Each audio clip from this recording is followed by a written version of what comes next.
Good evening and welcome to the Final Word Phone with me, Majestic, alongside the experienced Premier League manager Alan Pardew. As we've just heard, England beating Albania 2-0 with another double from the one and only Harry Kane to complete the perfect qualification campaign for the Three Lions. Does that make us invincibles, Pards? Are we the invincibles? Go that far. Are you entertained? We beat Minnows. Kane scores. Rinse and repeat. That's what it's like watching England nowadays, isn't it? We just beat the Minnows. Kane scores. We go again. Yeah.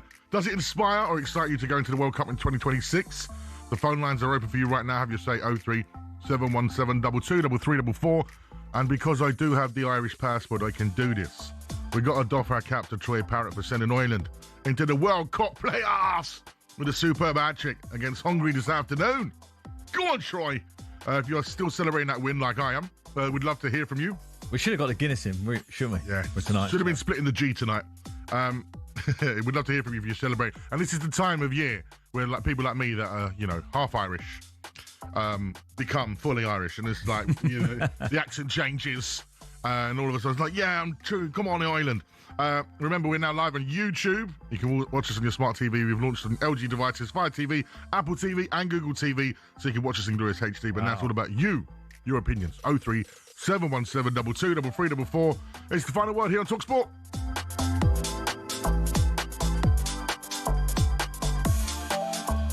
Right.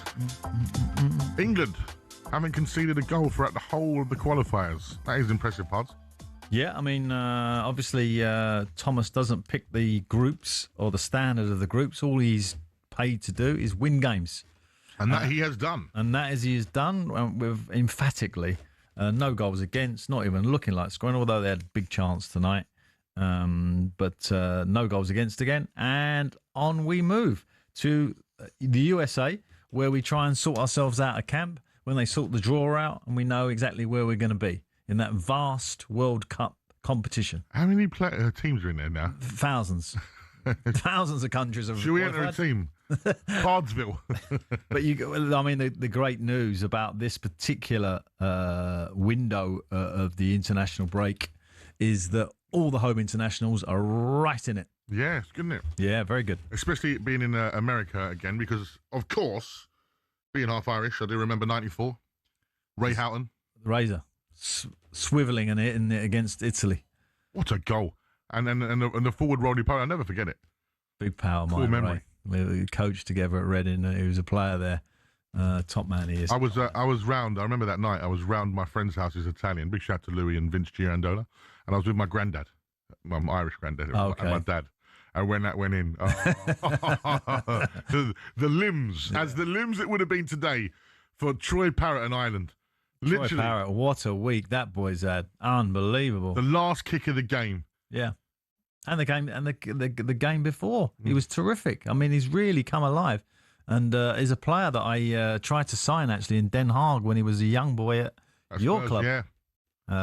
It didn't materialise. We couldn't quite squeeze him out. But what a great job he's done. And the toast of the Irish tonight. Absolutely. So we've got so many reasons for you to call us.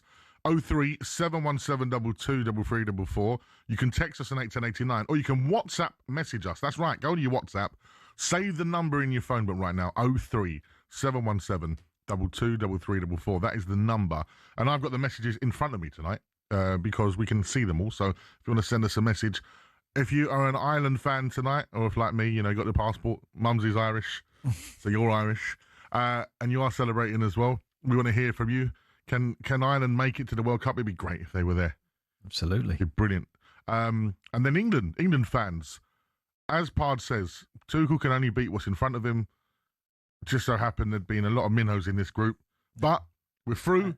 And just because I went to the rugby on Saturday, where England beat the All Blacks, it don't get any better. It's only about 7 times we beat them ever. What's an atmosphere? But the bench. Bring out the haka? The haka was great. So good, isn't it? That was great. But we responded well. Mr. Pollock and company was fronting it out, left, right, and centre. It was great. But what the point I'm making is in both internationals, in the rugby international and in the football international, the influence from the bench is becoming now a massive factor. It's always been a factor, but now it's being factored in and also being used by managers quite cleverly as you're not in the team, you're in the finishing group now. You're even more important than starting. That's how you got to sell it. The other thing that we're going to be talking about later on in the show, of course, is last night at the Tottenham Hotspur Stadium. A bit of a shock for me personally. Really? I thought Eubank was going to win that, like he did the first one. Just bit too big, bit too powerful. Bide his time and win it at the end. But Mr. Ben produced a fantastic performance. You was there, and you see it firsthand. Yes, and of course, going through the week, I started life as I think Eubanks can do it, and was quickly changing to Ben as I saw him throughout the week. Very confident, a lot less emotional. Him and Nigel, with this fight this time round, and it just felt like they had a game plan all along, and wasn't going to get drawn into any funny games in the rings, and he did that. And obviously, as you saw that last round when he's knocked Eubank Jr. onto the floor. And I see Nigel in his post box, the post fight interview. Yeah, I was at the press conference having a little dig at Eubank, wasn't he, Dad Eubank? Chris? Well, I was standing there the other day, and he went to pull my hand in and do silly game. I don't like the fella. Yeah, I've had enough of him. 30 years I've had enough of him, Pod. That's amazing. Are you actually doing that, or is that like off tape? Are you miming it? That's very good. It's funny you should say that. Yesterday, I was in the Tottenham Hotspur press conference bit where they got a lovely room there, and I was doing a bit of content for my socials. You can check it on @Majestic online. Little plug. Where I was doing Chris Livingston. It's one of my favourites. Yeah, Chris Livingston Eubank here at your service. Pardew, I'd like to do a poem for you. Oh. If the bear was not a bear and the hare wasn't a hare, but the turtle ran the race, would it be the rabbit or the hare that's spare? I was doing that, right? And the journalists at the back who were setting up their cameras, they thought it was off tape. They thought it was Chris. They actually thought it was. They went, was that you? I was like, yeah. And they said, can you do that again, please? So, yeah, that's funny. nice. So, yeah, we're going to be talking about the boxing last night as well. I'd love to hear your views on it. A lot of people, of course, no real belts on the line last night on anything like that. It's just the legacy fight. And a lot of people are like, oh, what's the point? You know, if you have or had a problem with that fight, I'd like to hear from you. 03717 223 If you were there, I'd love to hear from you. Of course, I was there providing the soundtrack as always. And you know what? And in between the rounds, gigs. Yeah. Yeah, okay. You have to choose those. What's quite funny is, like, I like to see which celebrities are there. Last night, Pierce Brosnan was there. Oh, okay. The ex-Bond, of course. And, of course, when I've seen him, I've played, there's a UK garage remix of the James Bond theme. Okay.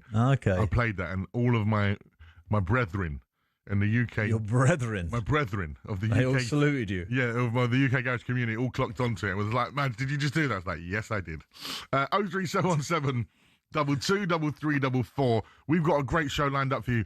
We're here till 10 tonight, Pards. We're here till 10, and I'm actually looking at when you round up this particular international break, right? Because next one's in March. So I'm gonna give you the England team that I think's in the driving seat as we go to March. Wow.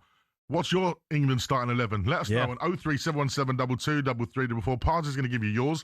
8 wins out of 8 and 8 clean sheets. But come on, let us know if you was impressed. And are you on board the Tuchel train yet after a perfect group stage? And what is the backup plan if Harry Kane was to get injured? God forbid he doesn't. 03717 22344. We are now taking your calls on the final word here on a Sunday evening where England are the Invincibles in the World Cup qualifying groups.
Tuchel was brought in with one thing in mind: to deliver the World Cup. Can they end the campaign by winning every game and conceding none? Flicked on and turned over the line by Kane. He scores against Albania yet again. Harry Kane from the closest of close ranges. That man again, Harry Kane.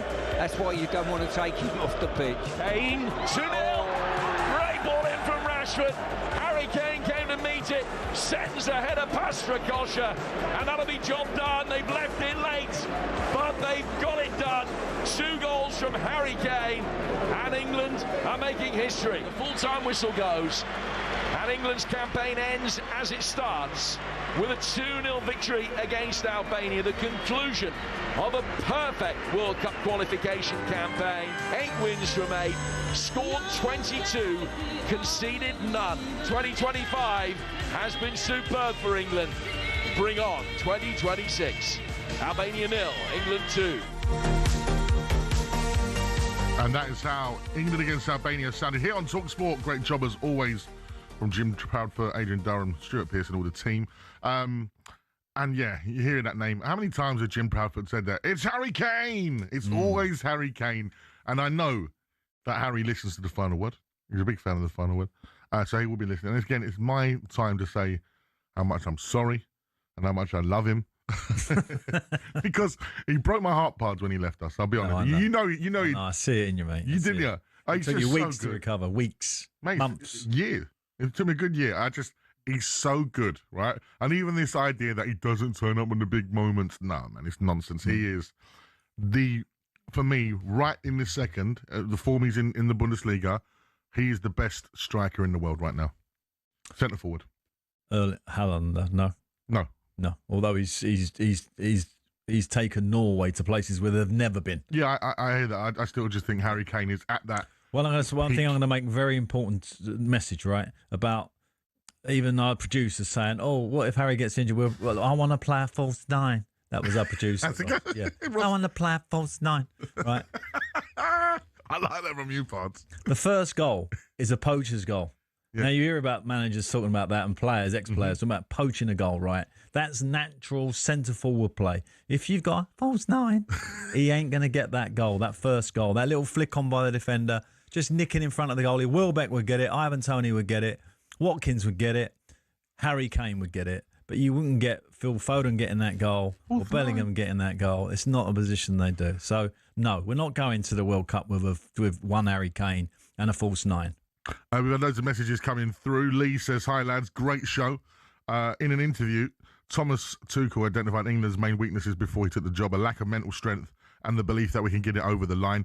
He's well on the way, changing the culture in that setup. That's from Lee. Wilco says, if the World Cup was anywhere in Europe, we would win it hands down. Tuchel don't know about that. Needs to be pinned down on a contract to see us into the Euro 28. 100%. That's from Wilco. So yeah, 0371722 344. Lots of people there on the Tuchel train. Let's go to the phone lines. We've got a couple of regulars ready to come on. Do you want to go left or right, Pards? Right. Okay, we're going to go with Michael. Evening, Michael. Good evening. How are you, mate? Great. It's a great show as always, you two. Do you know what's nice? We've got two of our favourite Man United fans listening, and we can talk about England. Yes, for a change. Well, no, listen, Man United are in good shape. England are through to the World Cup as invincibles in their qualifying stages. Mike, I know we've been playing lesser teams, but what have you learnt from these qualifiers? Desire. Okay. There's heart and soul, because let's be honest, we were smashed up today. Our first half, they had chances to put that game away, and if you don't put the chances away at that level, you know what happens? The other opposition will score a goal, and look what we done. We scored 2. We weren't great, but it doesn't matter. Pards. But we're going to have this conversation, because I actually said it before I got through. Actually, I said, if you take Harry Kane out, where's our goals going to come from? Yeah, well, that's a point that he needs to answer. And in the next international window, which is in March, so it's some way off, we are going to have to see another striker given a chance. No point in paying Harry, is there? No. You know, even now, why play him in March? You might as well just save him for his run-in with the Bundesliga with Bayern Munich and maybe Champions League or whatever they're going for, and save him for the World Cup.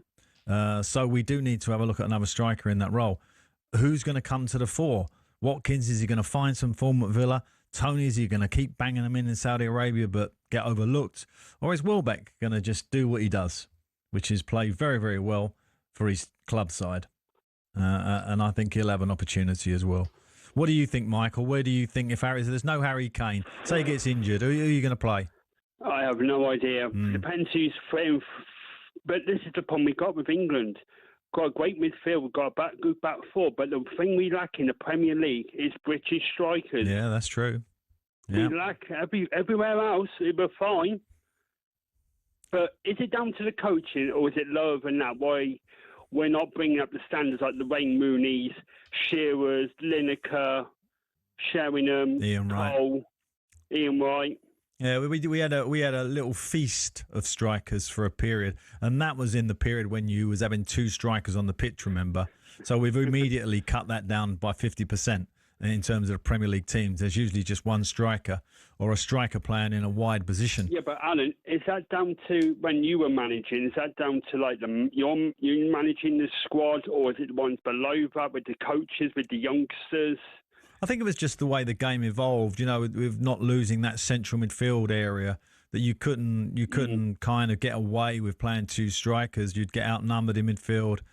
And if that striker wasn't really, really diligent as a number 10, then you'd have a problem. The one beauty of Wayne Rooney is he transcended that, because even though he was an out-and-out striker, he could play that number 10 and he could give you defensive chilled, with his natural kind of a enthusiasm for the game and to get on the ball. He frustrated me, Rooney. It's like he frustrated me in the sense every time he played for Man United with he's fully fit. When he went to the Europeans or World Cup, he wasn't always fully fit. It was so frustrating. Yeah. And same with Michael Owen as well. It was another one.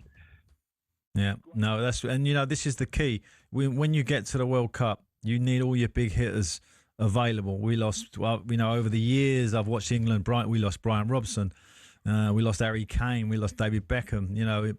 Rooney. Important players. Yeah. And red cards as well. Obviously, that was a factor too. Thank you, Michael.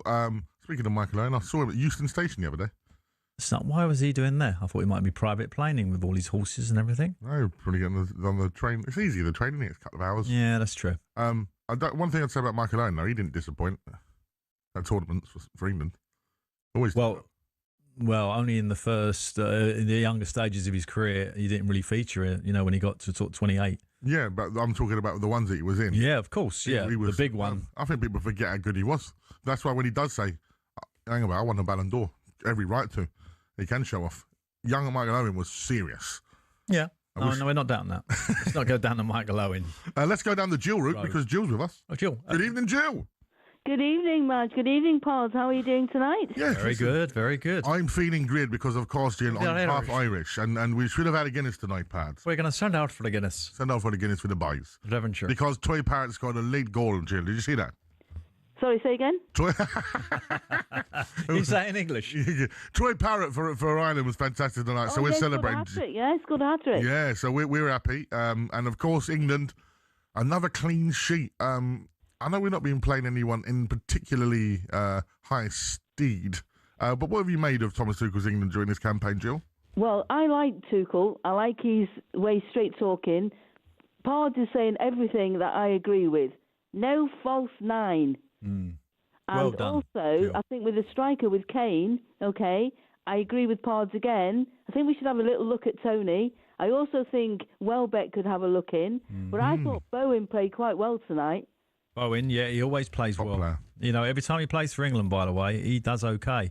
Yeah. Yeah, no, I think he's a nailed on to go. Do you think if Bowen was at another club and not necessarily West Ham, he'd have more chance of starting? 100%. 100%. And also, I think at the back, I think Michael before who said about Albania, they had a few shots. It could have been 2-0 up if he'd taken them. And their keeper was good. And I liked Henderson. I think Henderson goes as a keeper. Yeah, definitely with Pickford. Yeah, he's having a big season. But I just want to go back to Bowen on the point that you agreed with, Jill, that I'm agreeing with you actually, is that if he was at a bigger club, of course there would be more spotlight on him. And that's no disrespect to West Ham. No, because they're down the bottom of the league and they're not winning games. If he was at Arsenal and they're winning every week and he's in the first team, of course that spotlight's going to be greater. He is at West Ham and he's having a fight to get them out of a relegation situation. So it's not ideal for him. But he certainly does a great job and got a lot of talent. And a testament to how good of a player he is. For sure. Can I ask you what you think about Bellingham? I think Bellingham has to start. Yeah, absolutely. For me, I thought he looked to me a little bit peeved tonight would be the word I used. You know, he even when he played, he looked like, there's a thing in golf when you get tense. You can't hit a good golf shot, right? You have to play relaxed, and football's the same. It's a simple trait, and he looked tense to me tonight, like he was desperate to prove to the manager, how dare you leave me out? Do you realise I play for Real Madrid? Do you realise how good I am? And being so tense, he wasn't quite as good as he normally is. No, I agree with that. All right, Jill, thank you very much as always. And Michael, our Final Word regulars, joining us nice and early on the show.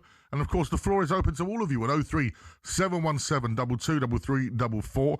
We've had a message here. They're not left their name, but they said, what's the point of playing Harry Kane today? Welbeck should be in the squad. Harry Kane doesn't have to play every game. No wonder Jamie Vardy walked away. It's like nobody else is allowed to play up front. Have want to do everything, probably be a manager if he could. No, I mean... You can't blame Harry. No, you can't. And the manager, he's the captain and, he's the leader of the group. So, I can understand that he's played tonight to seal the qualification. He's earned that right, Harry Kane, you could argue. But certainly, I don't want to see him in that next minute. Well, I do want to see him. I want to see him sitting on the bench, encouraging whoever's playing in that number 9 shirt. Yeah, absolutely. He knows that his position's nailed on for him. Yeah, nailed on. Yep. So, over on talkSPORT 2, there's a huge night of NFL. The Chargers are taking on the Jaguars. And don't forget... We're getting into the meat of the NFL now. You know that, don't you? Because, the playoffs won't be long. January, we've got to get through this Christmas period. I was in the NFL change rooms last night at the Tottenham Stadium. Was you? Yeah, they're massive, they are. Oh, are they separate? They got their own changing rooms, yeah. Wow, I didn't realise that. I thought they could converse. No, they literally, because obviously how big the NFL teams are and the squads. Yes, you got like 40, 50 players. Yeah, they're huge. Wow. Massive. They have a screen in the middle? Yeah. Where you can see all the replays. I need to take you there for a tour, Park. Oh, I'm going to come. Over on talkSPORT 2, as I said, right now there's a huge night of NFL featuring the Chargers taking on the Jaguars. And don't forget, from 5 a.m, the new talkSPORT Daily Podcast drops, where you can hear from Adrian Durham and Stuart Pearce and Jim Proudfoot. We've been bidding this week. What's the biggest day, apart from the playoffs and the Super Bowl, of course, in the NFL calendar? Do you know what it is? Well, Thanksgiving. Thanksgiving, yes. And it's coming up. I was going to say maybe the draft. For all our USA friends, Thanksgiving's coming up. Indeed. All their planning. 03 717 223344. The lines are open. The floor is yours. It's Sunday night. Imagine Pardew on talkSPORT.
after football. For a lot of players, it means going into punditry. Some turn to coaching or working in the game in other ways.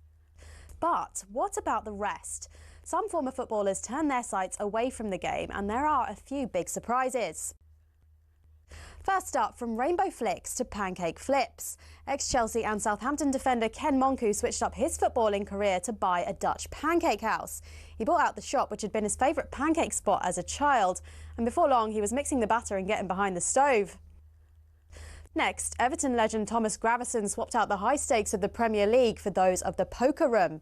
He made over 150 appearances for the Toffees and won the Scottish Premier League with Celtic. Turned out the Danish international was pretty darn good at poker. He racked up a reported £100 million from his Las Vegas adventures. Remember former Chelsea goalkeeper Petr Cech? Turns out football nets weren't the only goals he was pretty handy in front of. After retirement, he became a goaltender in ice hockey. Same skills, very different surface. And he even won a Division 2 title with Guildford Phoenix. For ex-Liverpool centre-back Daniel Agger, it wasn't just fancy footwork that was in his blood. He was also pretty good with his hands. The Denmark international turned to tattoo artistry after he hung up his boots. He'd qualified as a skin artist while at Anfield, and he then became the co-owner of his own tattoo company as well. It's not all glamour for ex-pros, though. 1966 World Cup winner Ray Wilson set up a very different kind of business. He became an undertaker after he retired. Finally, not many people can say they've won both a World Cup and starred in an Oscar-winning film. In fact, there's only one person in the entire world who can say that.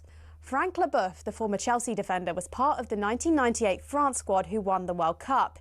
He ended up marking Brazil's Ronaldo in the final and helped his side to a 3-0 win. But Leboeuf had already begun acting on the side while he was playing football, and his biggest role came some years after his retirement when he landed the part of a doctor in the Stephen Hawking biopic The Theory of Everything. I embrace the career of acting, so I want to learn more. So seeing lots of movies is a part of my job. To be honest, with all the dramatic diving in the game these days, there's probably tons of ex-pros who've got the acting skills to make it in Hollywood.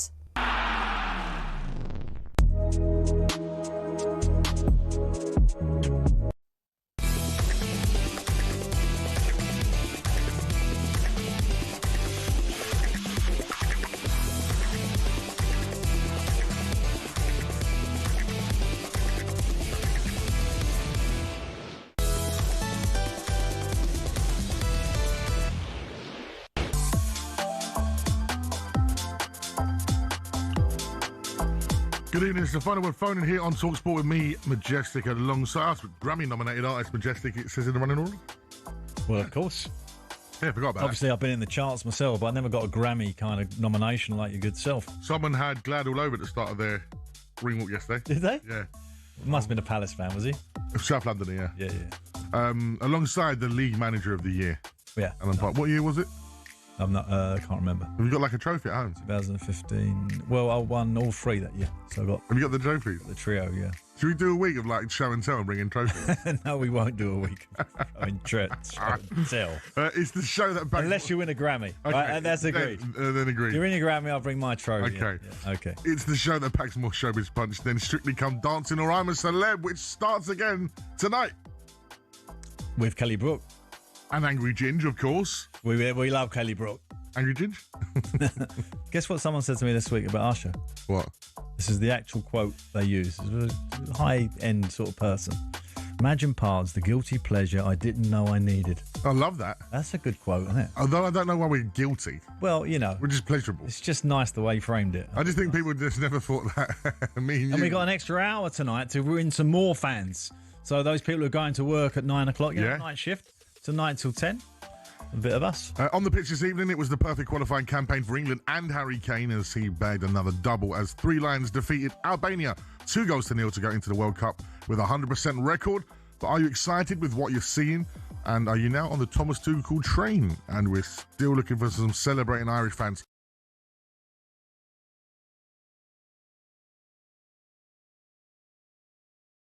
Mike Thomas from the Thompson Garage in Ireland. He's a big fan of the show, and he'll be listening tonight having a couple of Jägermeisters. Nice. Good. Shout out to Mark. He should give us a call, actually. We need some Irish fans on. Come on, celebrate Troy Parrott's hat-trick, which fired them into the playoffs after a 3-2. And I put together a five-a-side team from Northern Ireland and from Ireland. Of the past players. Past players. Oh. Now you got. Now I'll say it on air in a little while, and then I want to see some Irish people ringing in and saying, no, he shouldn't be in. So and so should be in. I can already see it. It's unbelievable teams. Okay. Very soon you'll hear from Pardew. We start in 11 for England as well. And we'll also hear from England keeper Dean Henderson. But now, for it's all about you and your opinions, this number, which I actually read out in my sleep sometimes, I've been told by my daughter, 03717 223344 is the number. Add it to your phone book. Save it as talkSPORT. And let us know what you think. And don't forget, you can watch us on YouTube, on your smart TVs. It's Sunday night. More of a laid-back vibe tonight because there's no crazy Premier League action. We're on that chill kind of drive home one. Yeah, love that. It's Majestic. It's Anna Pardew. You can call us Imagine Pards. Sunday night. Right, before we go back to your calls, let's hear from the England keeper tonight, Dean Henderson, who spoke to talkSPORT's Faker Others, the wonderful Faker Others, by the way, after his clean sheet in England's 2-0 victory against Albania. Dean, congratulations. Perfect qualifying campaign and another cap for you. Yeah, incredible. The manager touched on it there about the togetherness in the group and what we're trying to build, and it's been pretty flawless throughout the campaign, really. It's 7 wins or 8 wins with no goals conceded. It's a fantastic return. It really is, and you played a pivotal part in keeping that clean sheet with that incredible sliding tackle. Talk me through it from your point of view. Do you know what? I was a bit nervous actually because the manager mentioned today, obviously you can get a red card and it can lead into the World Cup, so just be careful if there's a 50-50 decision, don't take it. To even save the clean sheet, and that happened. It never normally happens, so it was funny he said it, but I knew I had to go all in, and luckily it paid off, and delighted obviously to keep the clean sheet record going that Jordan's done so well to get. That was the England keeper this evening, Dean Henderson. See if you can swap out the keeper. Why can't you swap out the striker? Yeah, exactly. And a strange call, really, to sort of for the manager to say to him, don't get sent off. Yeah, I was going to ask you about that. What do you make of him telling him? Yeah, that's a strange one. It's not something I would have done. You're always asking for trouble when you say things like that. I mean, that is the danger. That's why you always have to take 3 goalkeepers to a tournament final, because you can lose one quite easily when they're intercepting like a through ball and they get caught up at the centre half and they make a poor decision and get sent off, or indeed an injury. So we'll be taking 3 keepers, and Dean Henderson, it looks like he's definitely going. Well, Harry Kane, he don't mind going in goal. He went in goal for Spurs once. Yes, in he did. Did all right, actually. Yeah. So if we need Harry. Yeah, well, there's always that. There's always an outfield player that needs to go in there now and again. 03717 223344. Like I said, I'm desperate to hear from some Irish fans tonight about them getting into the playoffs. Hopefully they get a good draw. Or some voice notes. Some voice notes would be good. Drunken voice notes. Why have they got to be drunken, Pardew? Because they've got to be having a drink, haven't they?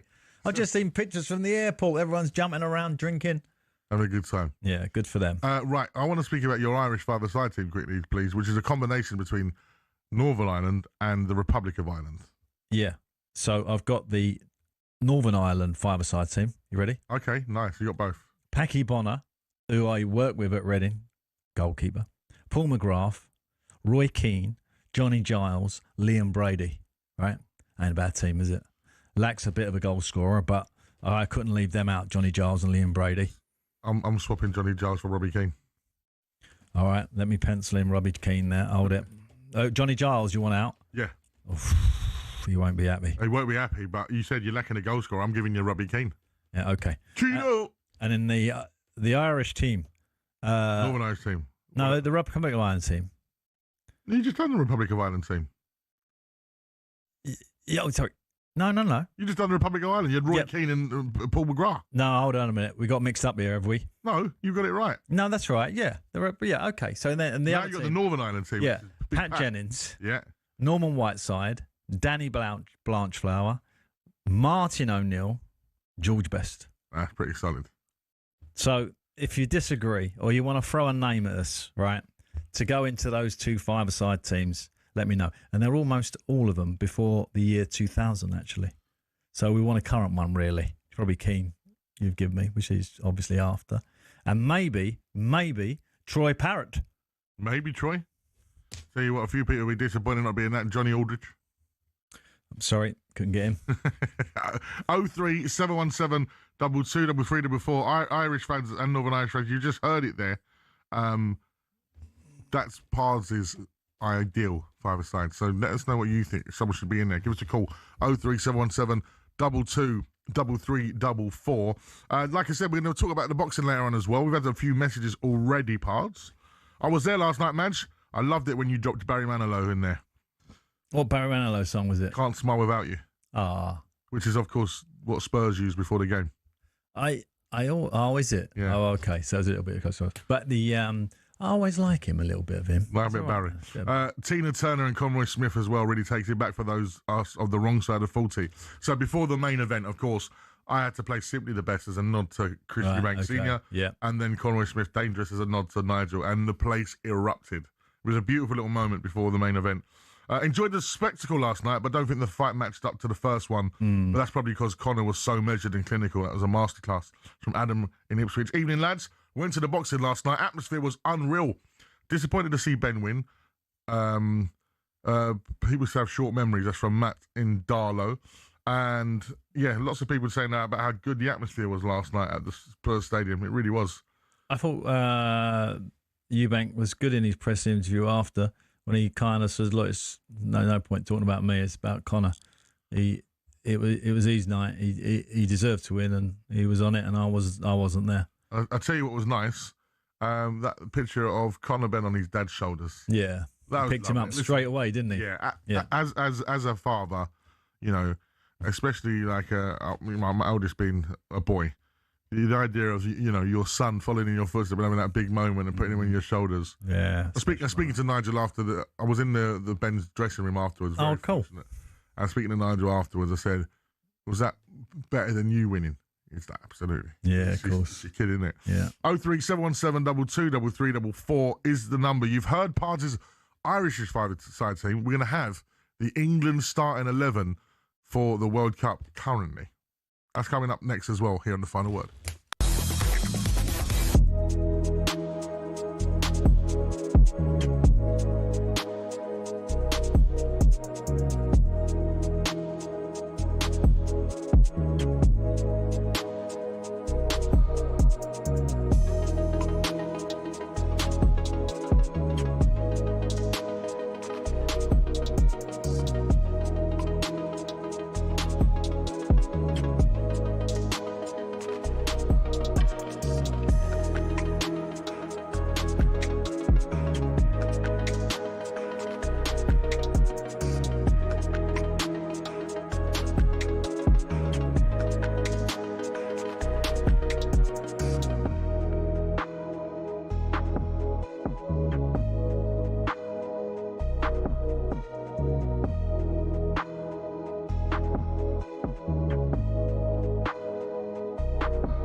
find me in the club, bottle full of bub. Mama, I got what you need if you need to feel a buzz. I'm in the having sex. I ain't into making love, so come give me a hug. Go on, Pards, I know you know words. Club, bottle full of bud. Mama, I got what you need if you wanna feel the buzz. I'm in the having sex. I ain't into making love, so come give me a hug. I'm having problems with my earphone. That is, of course, rapper. What's his name? 50 Cent. 50 Cent. There you go. And it was big back in the day, wasn't he? Is he He's still massive? Is he? Yeah. And what was the name of his collective? Doesn't he do a TV show now? He's everywhere. He's got a TV show, yeah. Oh, yeah. Power. Yeah. Yeah. I've not seen it, but I've seen clips of him in it. And of course, when I say the name... Indie Club, this one was a great song. Indie Club. If when I say the names Lloyd Buck. No. No? No, I mean nothing. What's that? The name of his collective. His collective? And yeah, who's part of it? What do you mean collective? What's that? His gang? Lloyd Banks? No. No. Tony Yayo? No. Young Buck? No. He was part of which unit? Unit? Yeah. 50 Cent and... The Gangsters. No. Who? G-Unit. Okay, I've never heard of this. 50 Cent and G-Unit. Is that his backing boys sort of thing? Is it like what they sort of sample things with him or whatever? No. They had very successful careers on their own as well. Lloyd Banks, Young Buck, Tony Ayer. Right. So yeah, they're part of G-Unit. Did he spawn them all? They was all part of his collective. Yeah. Okay. Like Eminem and. Because I thought it was like West Coast, East Coast rivalry. That was what I. That was in the mid-90s. So that was before him. That was before him, yeah. Okay. They squashed that. He is more, the rivalry he had was with Ja Rule. I don't know. Not a Ja Rule fan? No. So, yeah, and going down this line, I think we're going to lose a lot of... I think we've got hip-hop extraordinaires listening right now going, Pards needs to brush up on his hip-hop history. Yeah, but anyway, the reason why we're playing this, of course, is because 50 Cent was where? Can we get on the Eurovision? I'm good at that. Are you good at Eurovision? Ooh, Just a Little Bit was by who? Just a little bit. See, you remember it? Yeah, I can't remember. Gina G. She was nice. Lovely lady. Yeah. That was, of Lovely course, lady. 50 Cent. Lovely lady. 50 Cent in the club because he wasn't in the club last night. He was where? He was at Tottenham Hotspur Stadium. He was at the Tottenham Hotspur Stadium where he performed this summer. In the ring. He was in the ring with the biggest ring you've ever seen. Did you see his pinky ring? No. My God, bling. Wow. Blinged up. I wonder how much he got paid for that. The ring or the performance? The performance. Yeah, that means big money, isn't it? The boxing at the moment. Turk. Turk is funding everything. Turk had a shake, of course, His Excellency. I tell you what. Do we have to keep sucking up to the Turk, don't we? Is that why the fans were booing him last night a little bit? Because when he came on the camera, I thought there was a bit of a booing going on. Now listen, I'm saying, and don't. It's not because I'm on the payroll. It's not for you to say. It's all not right. Listen, I'm not. I shall put it out there then, and that as well, it sounds to me like everybody's bowing to the Turk. They're all bowing, paying homage.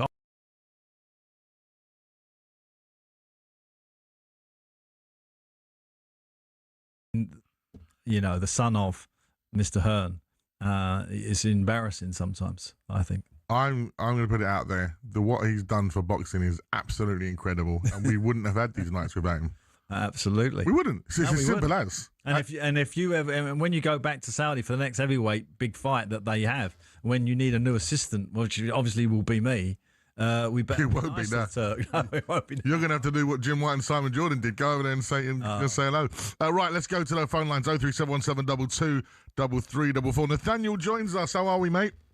Evening, boys. All right. Yeah, I'm good. I'm just working as I'm listening to you, lads. Grafting away on a Sunday. I respect that, mate. I do. Absolutely. Are you excited for the World Cup?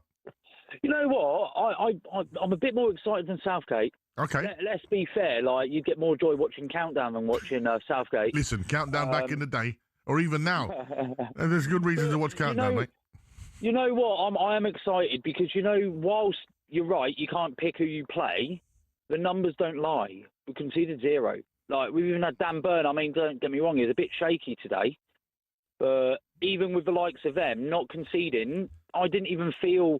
When Albania hit us on the break with a few of those slips and all that lot, unlike with Southgate or unlike with Hodgson and going back those days, I didn't think, oh, here we go.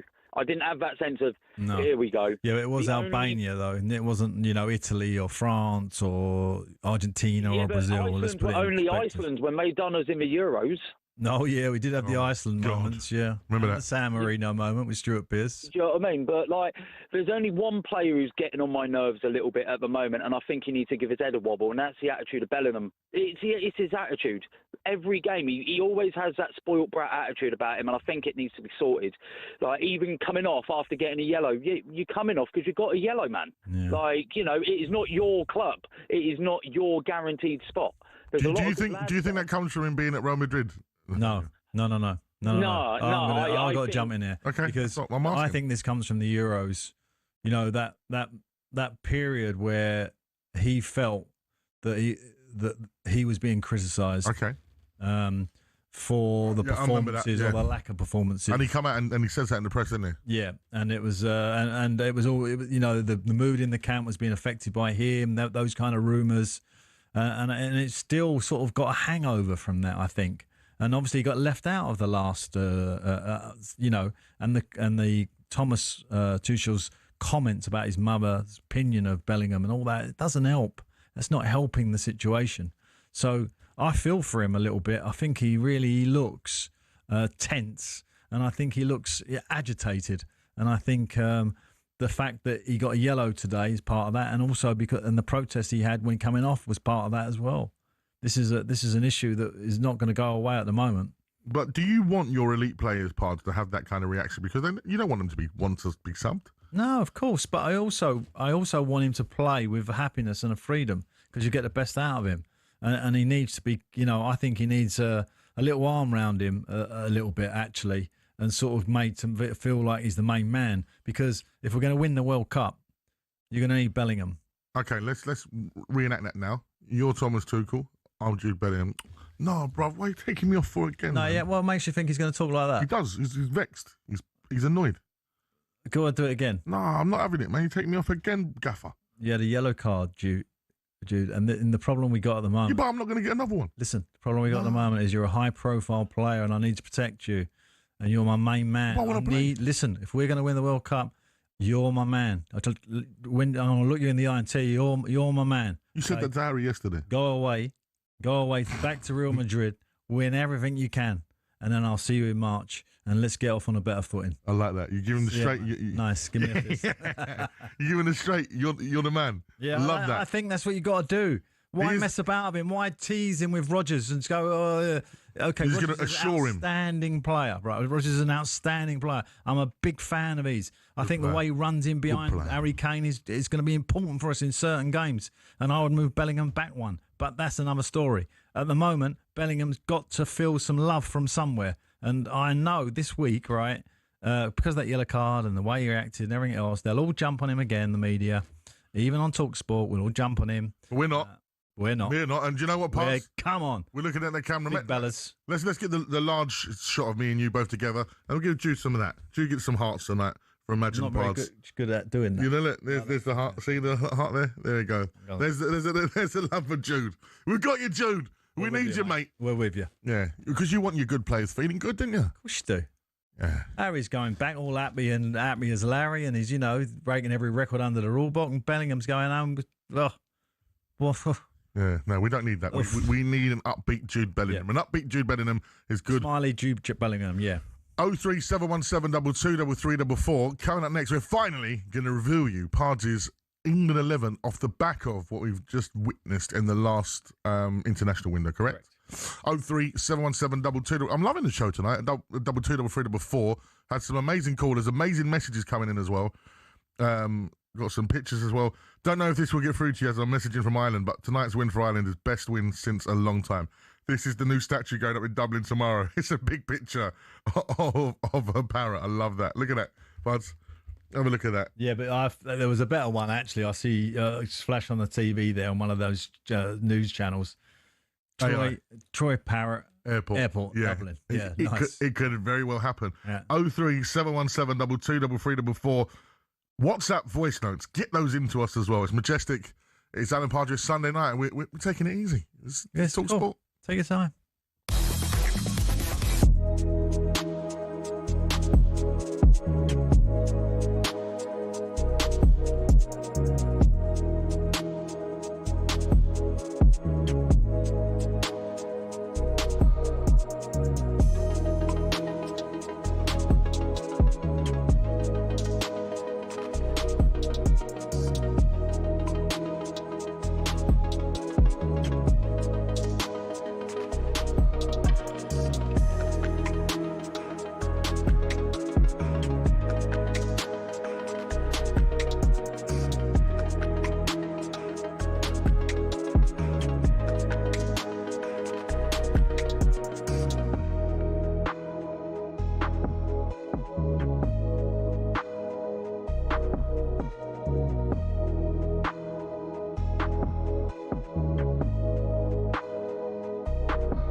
Good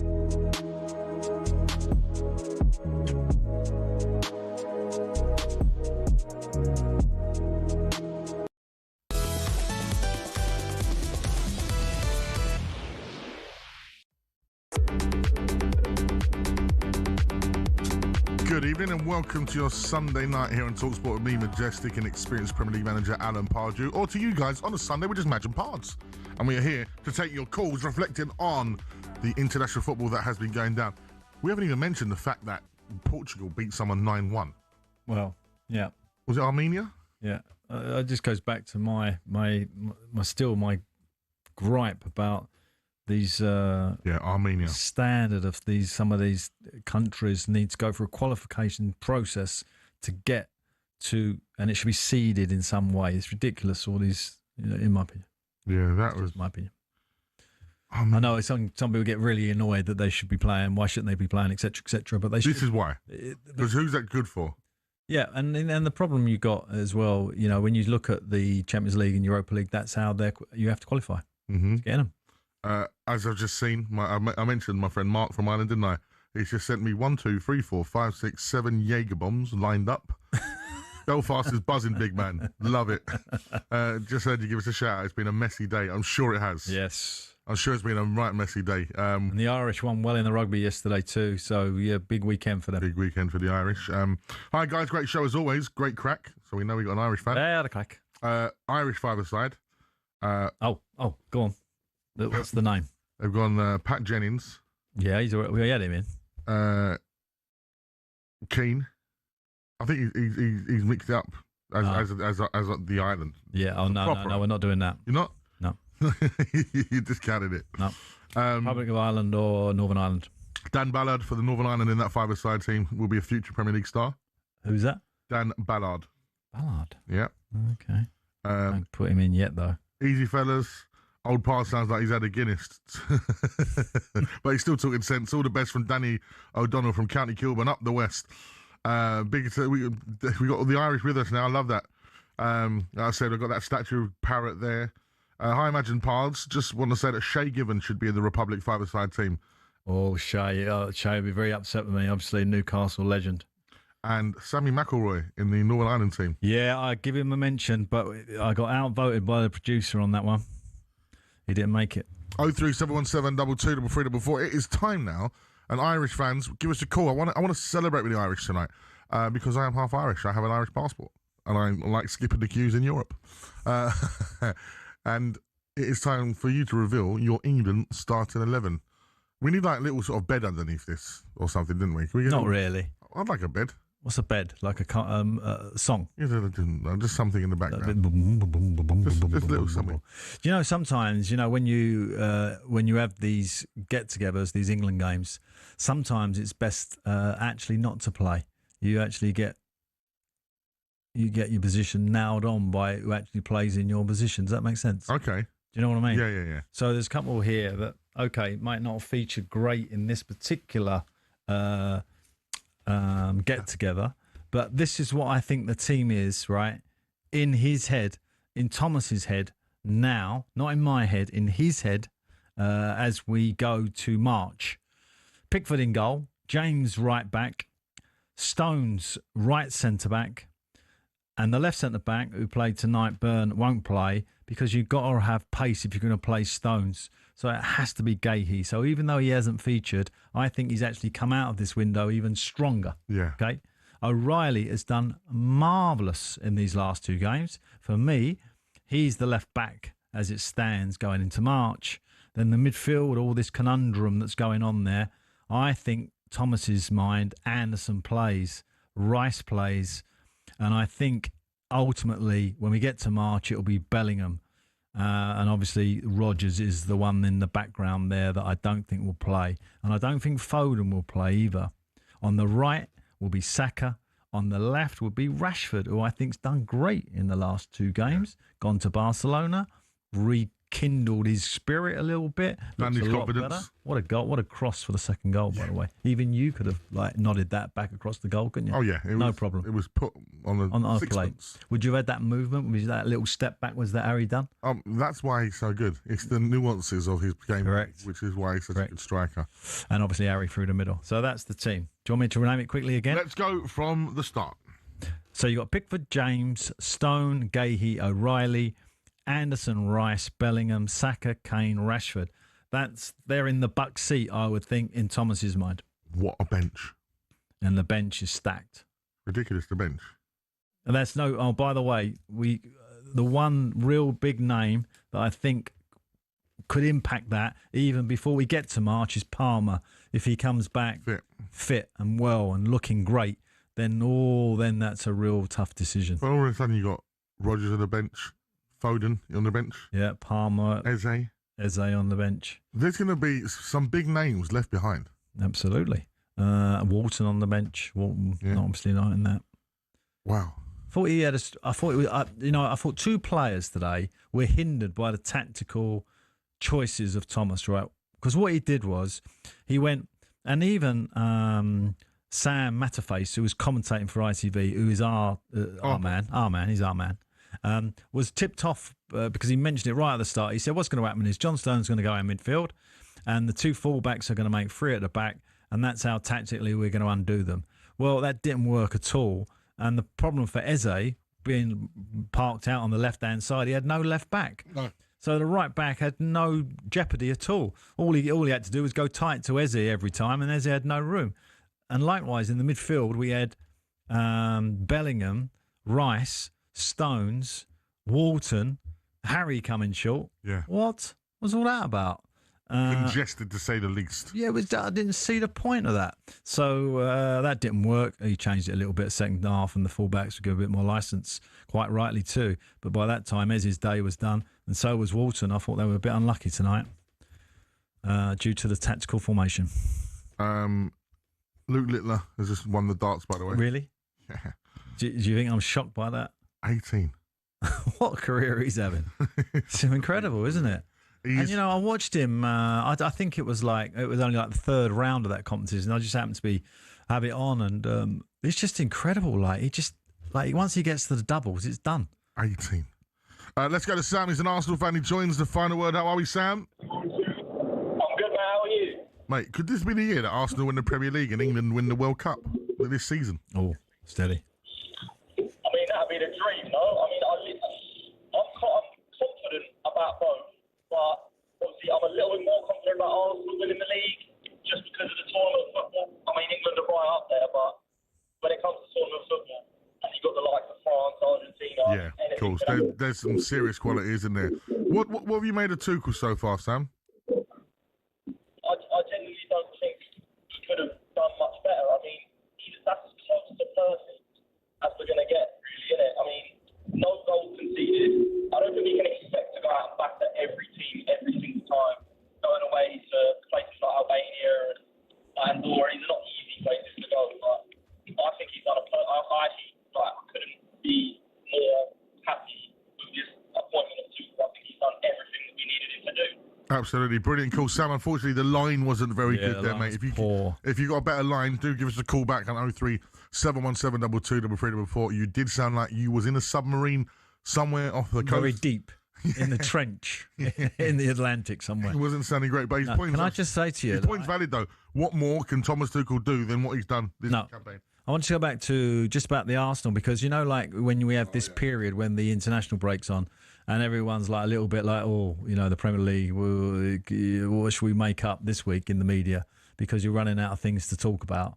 But they had an AI computer work out the league from where it is now, i.e. home and away, the fixtures they've had, the fixtures they've got to go. And they predicted, the AI predicted Arsenal would win the league on 90 points. 90. And I was thinking, that's a call, isn't it? I don't think they will. I think it might be more than 90. What do you reckon? What do they win it on? Yeah. The problem is, even as a Spurs fan, I look at their fixtures and I go, they're not going to lose that. They're not going to lose that. No, at the moment you do think that, but football's a funny game. It is a funny game indeed. Right, because it's Sunday. You know what that means? Is it voice notes or the quiz? The greatest quiz on talkSPORT. No, it means this.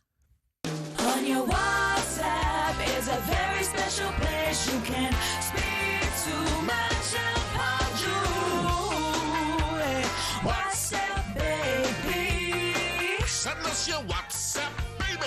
WhatsApp, baby, WhatsApp. Final word. WhatsApp, baby, WhatsApp.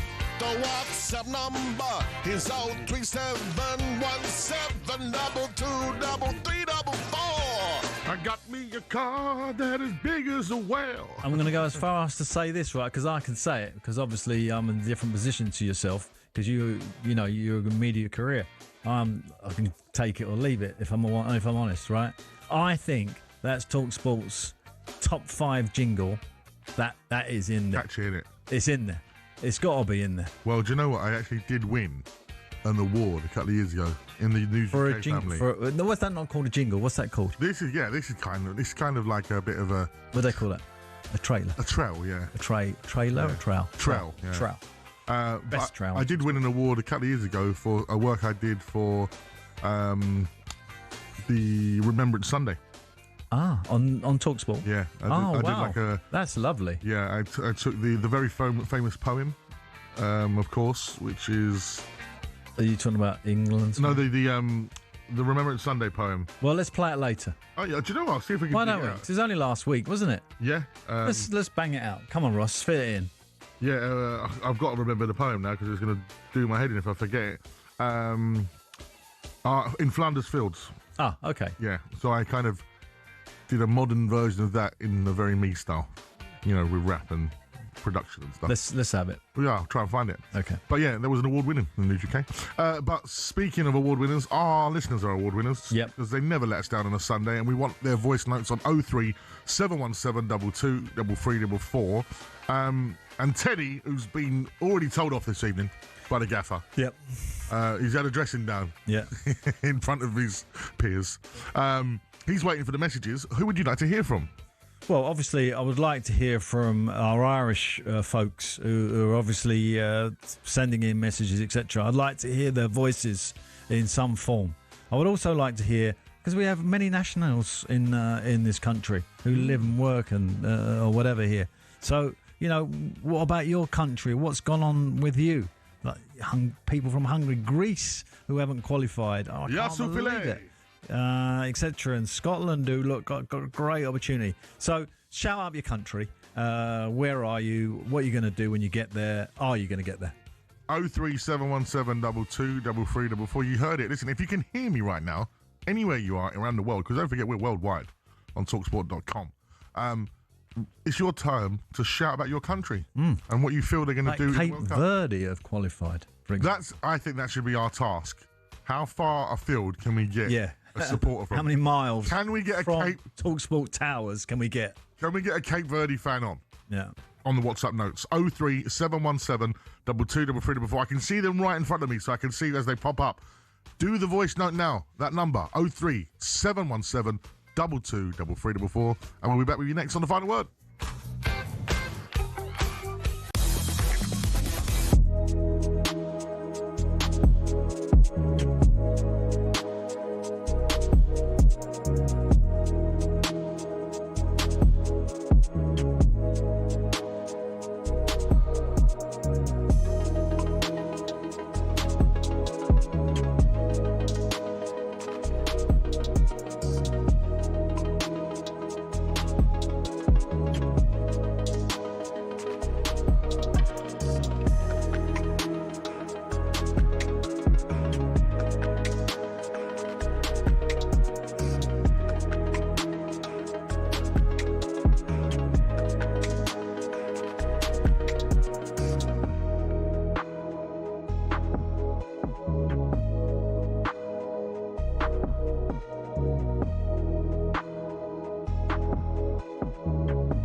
This bed's kind of funky. It sounds like an advert thing, doesn't it? Do you want to play the game? Then head over to talkSPORT Bet. Odds are on right now for you to go with a talkSPORT Bet. Fancy a flutter on your favourite team? You know what to do. talkSPORT Bet. What's that, South London betting? It's like the betting advert, it's like that. South London. talkSPORT Bet, #1 broadcaster and #1 bookie. We do have talkSPORT Bet if you want to go and, put an odds down on who's going to win the World Cup. Okay. Who do you think? Who's the favourites? Spain. Well, I'll tell you what, in 2026, other than the World Cup, I'm going to give you a chance. Let's go to Las Vegas, because get ready to kick off 2026 in style as talkSPORT and our mates at Virgin Atlantic are giving you the chance to win an incredible trip for two to Vegas. To Las Vegas, that's right. You'll kick things off in style with an exclusive access to the Virgin Atlantic Clubhouse in Heathrow. It stays in Vegas, as they say. No. Then fly in upper-class comfort with lie-flat beds and premium service all the way to Vegas. Once you'll touch down, you'll check into the Spa Villa for 4 nights. Cheer from the stands as the Las Vegas Raiders take on Kansas, and we're throwing in $5,000 cash. Wow. To play with while you're there. Chips. So clear your calendar, January the 2nd to the 7th, 2026, because this could be the greatest start to a new year you've ever had. You ever been 21 plus, UK excluding Northern Ireland. For a chance to win, text WIN to 83338. Text at £2 plus standard network rates. Bill payer's permission required. Or call 03434239761. Calls are charged at standard rate. All entries must be received by the 28th of November at 4 p.m. This is a network promotion. Run across talkSPORT, Virgin Radio UK and Talk. Full terms and conditions at talksport.com.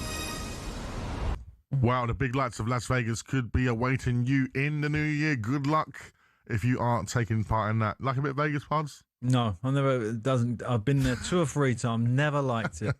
Sorry about that. Said in the competition rush there, Pods. Thanks a lot. But I will say something. Get in and get out, in my opinion. Get in. 2-3 day, get out. And it's only a 2-3 day thing, isn't it? It's not like a week there, is it? It could be hardcore if it's a week. Okay. I will say, though, Virgin Atlantic, who you will be flying with. We do like Virgin Atlantic. So their Heathrow, their club lounge there in the clubhouse is absolutely fantastic.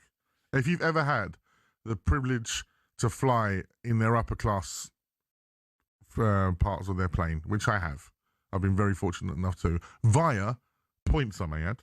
Don't forget to use your Virgin points. Absolutely, but Richard Branson, I always have been a big fan of his, obviously all the things he's done for this country, etc., etc. But what he did more importantly was sponsor us in the semi-final at Crystal Palace. And did he? Fly to LA was on our shirts when I got the winner. I like that. Yeah. But yeah, we all got free flights. The fact that you're going to fly in upper class, it's a long flight to Vegas. And they still got that bar which you can get out of your seat and go and stand at and have a drink at the little bar and a chit-chat. Yeah, I was at that bar for about 4 hours drinking Diet Cokes. I met some lovely people there. All right, before we go back to your calls, following a 2-0 away victory against Albania, England boss Thomas Tuchel caught up with talkSPORT's England correspondent Faye Carruthers and spoke on not having another England camp until March. I got almost emotional. I had to say Merry Christmas and Happy New Year to these players, and I don't want to. I wanna compete on Wednesday again with them, and then on Saturday again. I wanna have them around. They give me so much energy. It's a privilege to be on the sideline and fight with them. So I will miss them a lot. I actually don't know how this goes until March now, but we will survive and find some stuff to do to have the next good camp in March. Oh, that's Thomas Tuchel saying how much he's going to miss his boys. Yeah, well, that's not much. Jude, not so much. It's a strange job, international job. You know, you get these huge periods of inactivity, i.e., bonding with your team, and they're kind of at a distance from you. You can message them, you can obviously go and see them at the training ground, but it's not quite the same. And you're kind of inactive, although you're looking at the opposition and you're worrying about this and worrying about that. It's a strange role. But he sounds like he wants to have a bit more involvement. Obviously, he's just come out of club football, and that's all he knows, really. So he's probably an adjustment for him too. We've had so many amazing messages coming through, and loads of WhatsApp voice notes. Keep those coming in. 03717223344. But let's first go to George, who's a West Ham fan. He joins us with West Ham. with your former manager, Alan Pardew. How are we, George? How you doing? Not too bad, you? Yeah, very well. Are you excited for the World Cup? Yeah, I love the World Cup. I spent a lot of time out in Germany for the Euros. Probably not going to be so feasible next year given the prices. But it's a shame, I'm looking forward to it. And the distances. Yeah. Well, yeah, we don't know where we're going to be based yet, do No, we? But absolutely. especially if you base yourself in America and you've got to get over to Mexico, it could be tough. Absolutely. What have you made of Tuchel's campaign? I think he's done well. I think he's done what was expected. You can only play in front of you, and overall he's done quite well. What do you think about Bowen tonight? And obviously, when I look at West Ham, the last couple of victories you got really picked you up a little bit. You confident about West Ham this year staying in? It's, to be honest, Ellen, it's still 50-50, I think. It could go either way. You know what it's like. You get one bad result after a couple of wins. I mean, we've got a difficult run coming up, and before you know it, we could be a few points adrift in the relegation zone. So there's no guarantees this year. Yeah, it's going to be one of them seasons, I think. Actually, when you look above you, they all look quite strong, don't they? All the teams around you. There's not, well, apart from Wolverhampton. It all looks going to be very, very tight, that process. Yeah, I think, did I see Broja get injured? They said he played for Burnley, so that might be a benefit for West Ham and the teams down there, Yeah, I don't think he actually starts many games, so right. must be that significant. What did you think of Bowen tonight? I thought it was okay. Yeah. Probably unlike a lot of West Ham fans, I would definitely start Saka every day of the week over Bowen, and I love Bowen, but I think he does okay when he comes in. He keeps the ball well, but for me, I don't know if you notice a difference when he put Bowen on the left and Saka come on. Saka seemed to get more joy on his usual right-hand side. Yeah. And given how Saka's performed for England over the last few years, I can't see anyone moving him out that side. No, I agree. Yeah, he's nailed on there, actually. As long as he stays in the same sort of mood and his fitness stays there, he's definitely in that starting 11. Thank you very much, George, the West Ham fan, who is... Who's liking Thomas? Liking Thomas. He's excited for the World Cup in a very calm and mannered way. Not so calm about West Ham's chances, though. No. What do you think of their chances? Well, staying up, I think they stay up. Yeah, I do. I think they got a good manager. I think they got two... West Ham have had the best team ever that got relegated, didn't they? It's the team that should... I watched a bit of the Brazil game. Oh, yeah. It was at Emirates. Yeah, and obviously a great crowd, etc., etc. It's Brazil. And you see how many Premier League players are in that Brazil team now. Wow. No. Getter, of course. I see our very own Amelia Beltrao was there. One of our colleagues. Oh, okay. The presenter and newsreader. She was there. Brazilian, isn't she? Yeah. And yeah, could see on her story she enjoyed it. Looked like it was a good day. Yeah, and they got another game Tuesday. At the Emirates again? I'm not sure, actually. But they got another game Tuesday. I'm guessing it's in London. Right, 03717 22 Keep your calls coming to us. And more importantly, we need those WhatsApp voice notes. We love the WhatsApp voice notes from you guys. It's very simple. If you're wondering what I'm talking about, the application WhatsApp. You can add us to your phone book on 03717 22 3344. Add us as talkSPORT as a contact. Go to create a new message. You know that little microphone button at the bottom? I went right Irish there. The microphone button in the corner. Give that a click. You can hold that down and you can say, hey, Madge, hey, Pods. And then just a little whatever you want to say. Hi, Madge, hey, Pods. It's Seamus here. I'd like to say Troy Parrott should be given the Ballon d'Or for tonight's performance because he is going to take Ireland to the World Cup. Up the boys. Come on, the fellas. 03717 That's so good. You put people off. How can they follow that? That was good. It's Imagine Pards. It's talkSPORT.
As Lewis Hamilton, now at Ferrari, dares to dream of a record 8th F1 world title, the Tifosi will be hoping the Brits can bring glory back to Italy.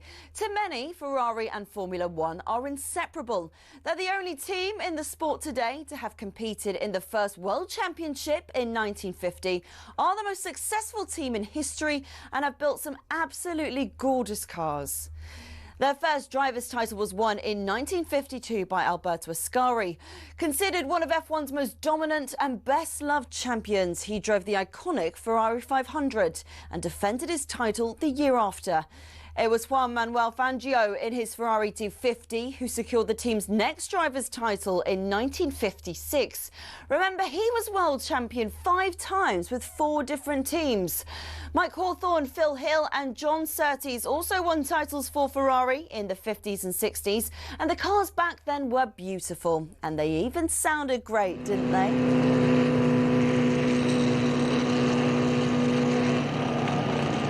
Anyway, Ferrari went 11 years without winning a title until Niki Lauda won in 1975 in the iconic 312T.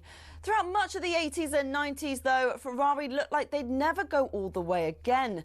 Le Professeur Alain Prost came pretty close in 1990, but lost out to his bitter rival and former teammate at McLaren, Ayrton Senna.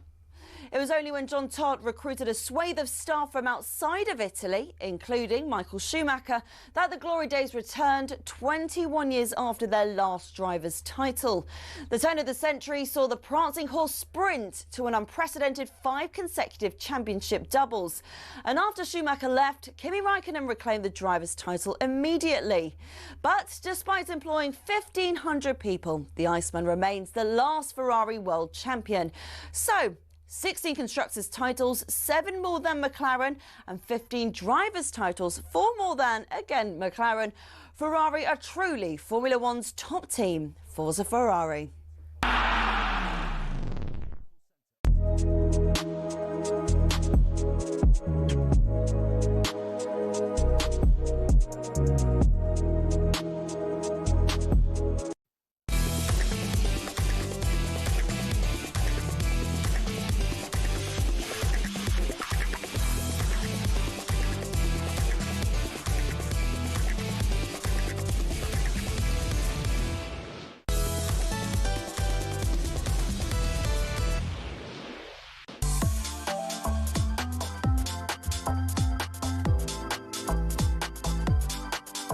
Good evening. You are listening to the Final Word phone-in here on talkSPORT with me, Majestic and experienced Premier League manager Alan Pardew. Still to come, we're going to look back at a huge night of boxing at the Tottenham Hotspur Stadium, and we'll talk about an even bigger day for Ireland as they make the World Cup playoffs.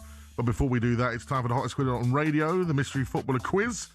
It's very simple to follow with 3 songs leading you to our mystery player.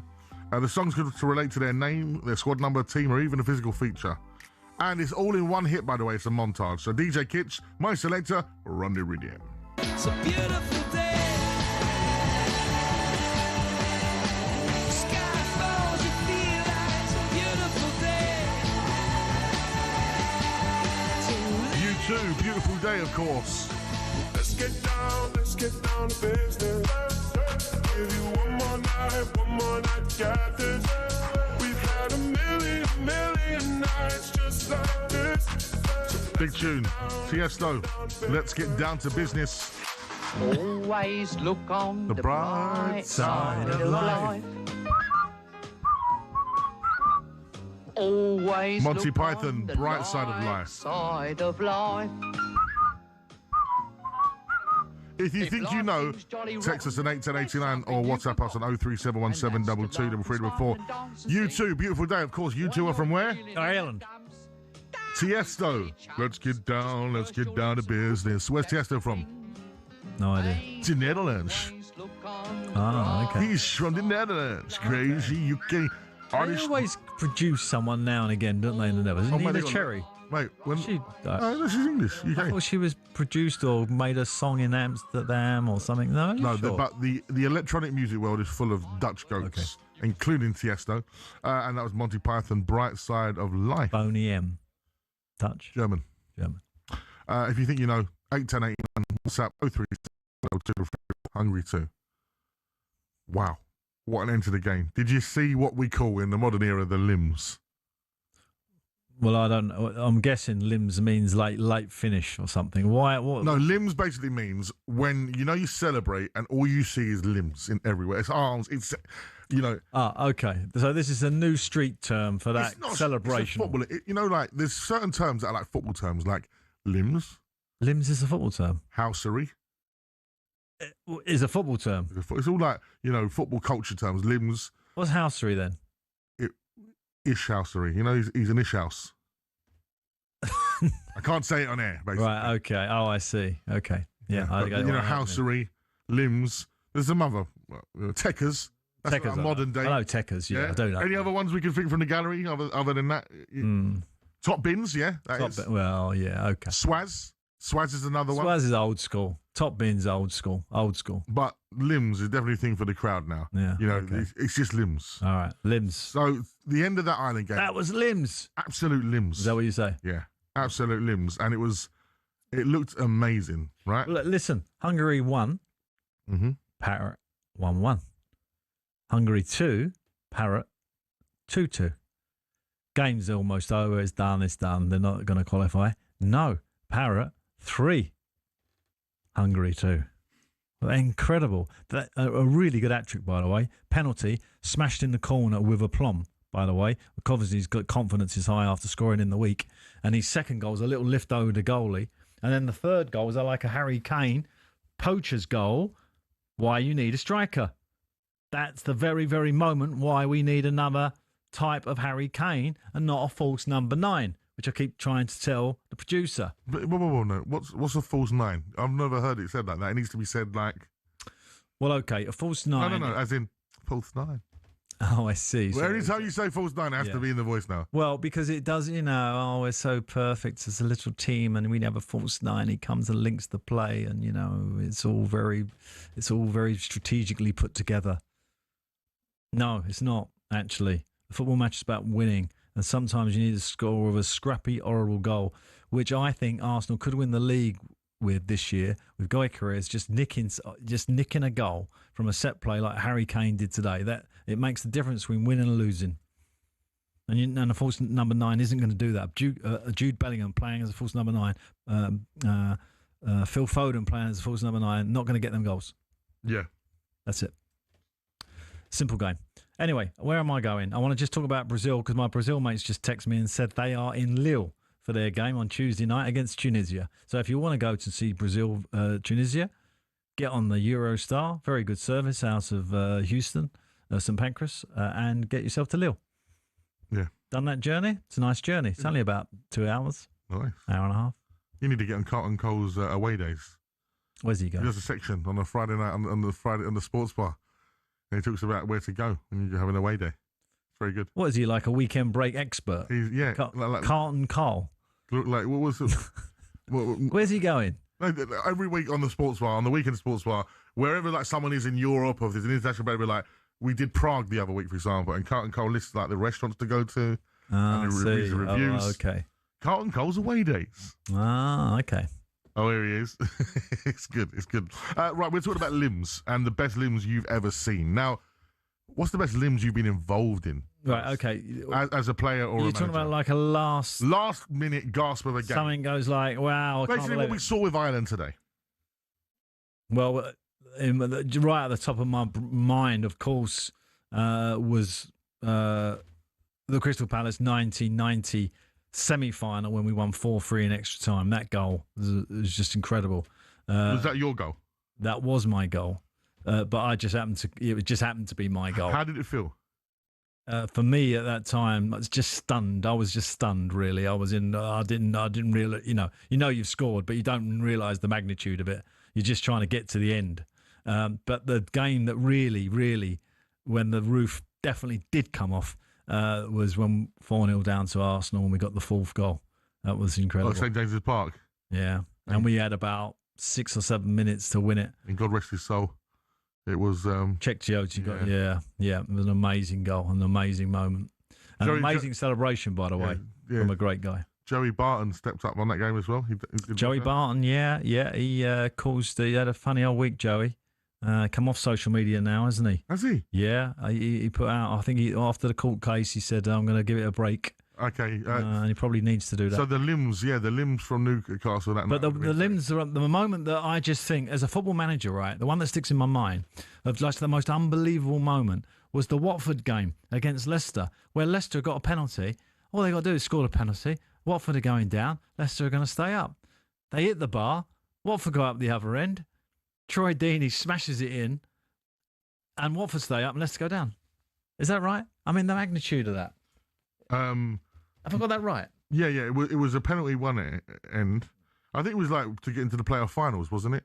Oh, it might have been the playoff finals. Yes, rather than going down. Yeah, that's it. Yeah, but how can you go from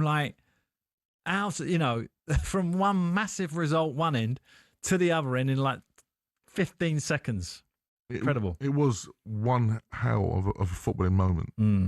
And it's. What about you? What's your? Because Spurs ain't had many, have they, really? I'll leave off. Mate, listen. The semi-final of the Champions League. Oh. Right?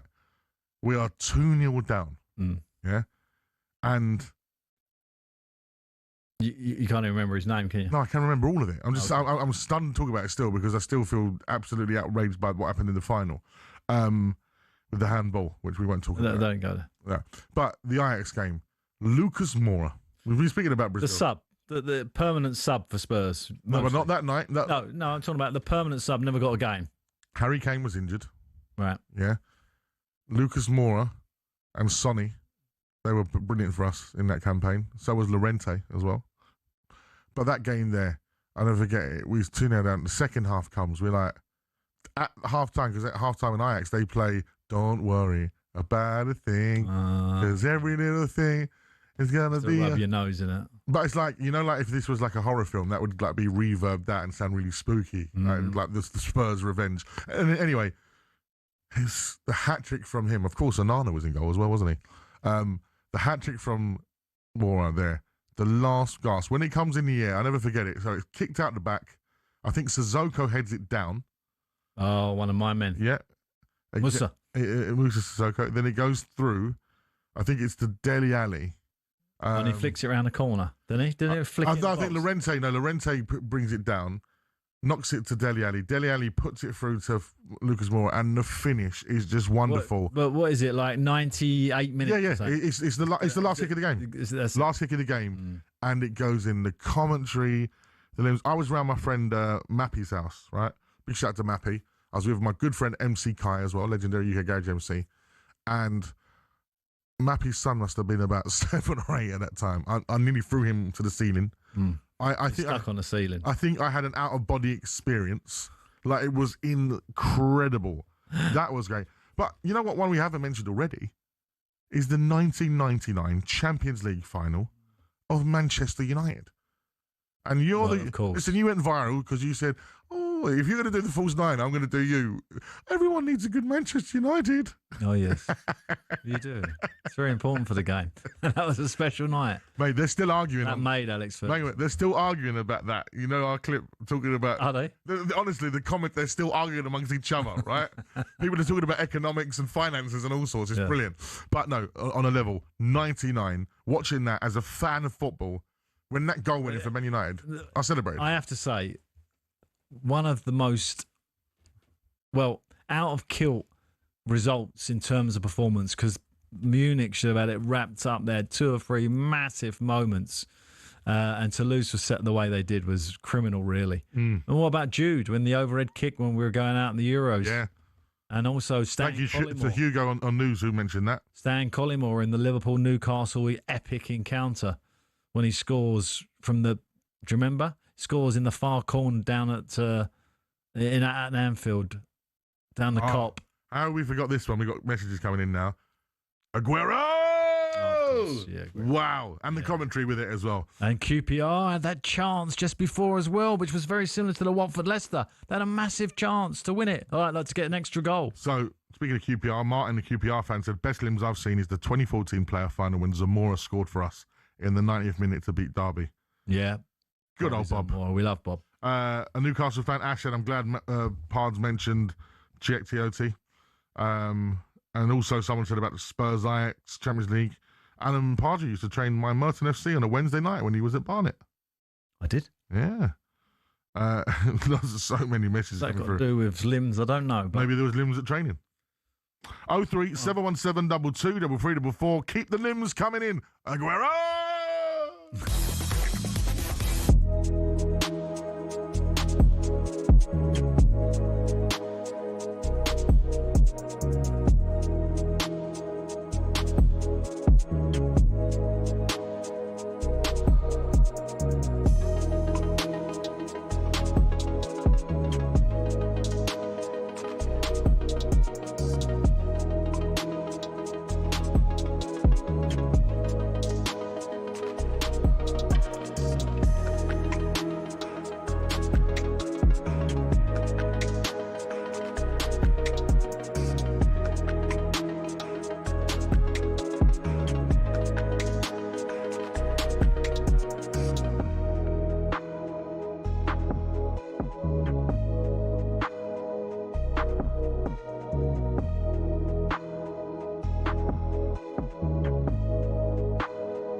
This reminds you of the Premiership on ITV.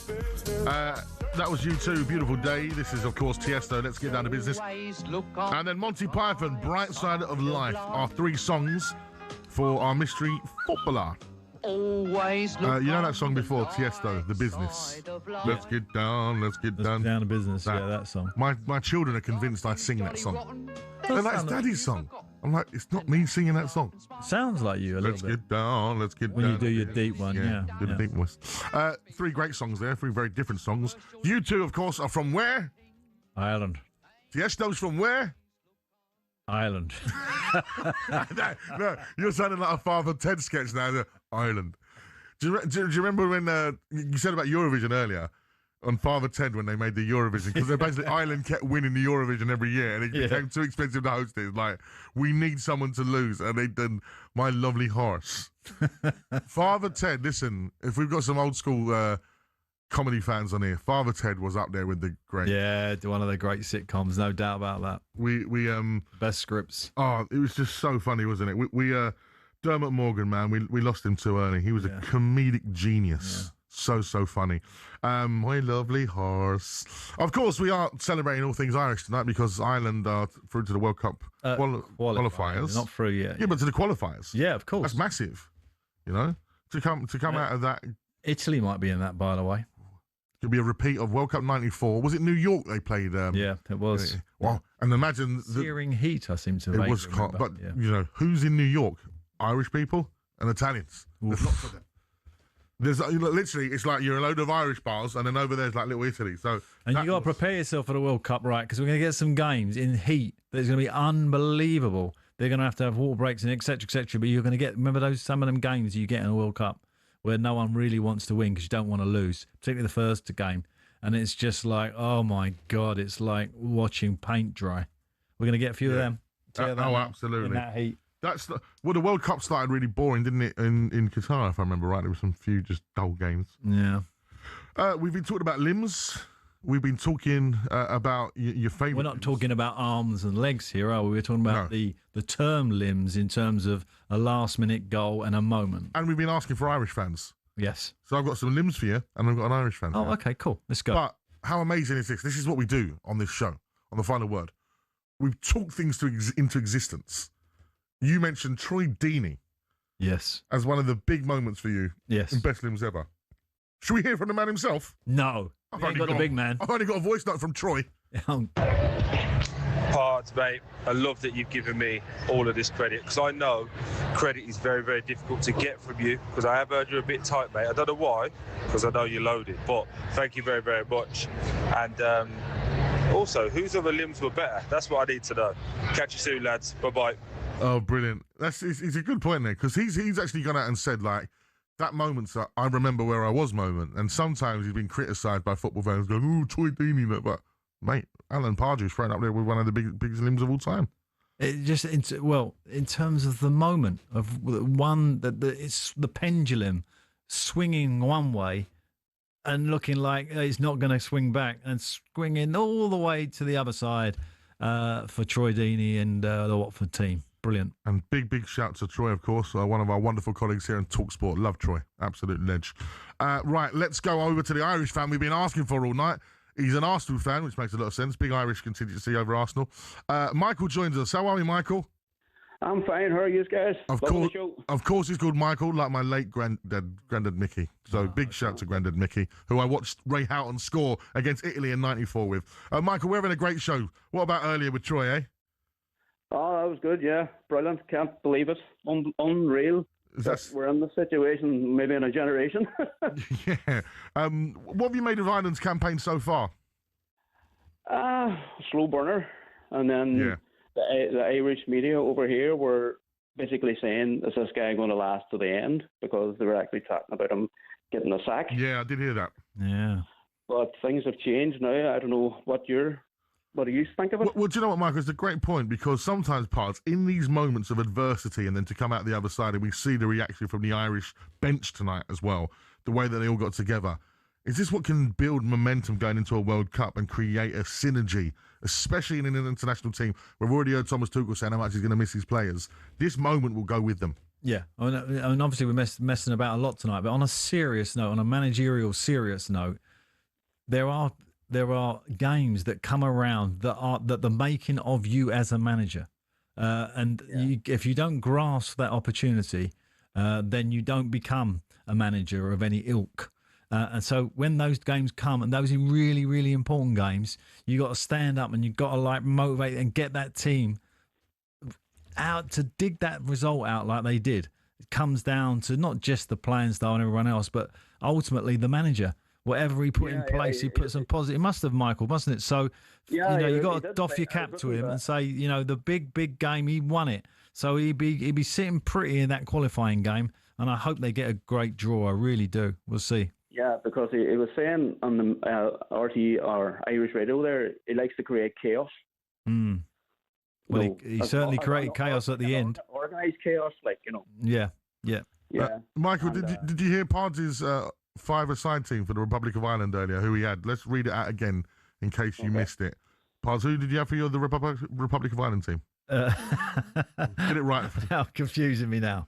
The bottom one. The Packy Bonner. Yeah. Paul McGrath. Yeah. Roy Keane. Yeah. Johnny Giles, of which Madge wanted a sub for Robbie King, so there weren't a striker in the team, and Liam Brady. Oh, I can't argue with that. I knew, as soon as you went Liam Brady, I knew he'd like that one. Yeah.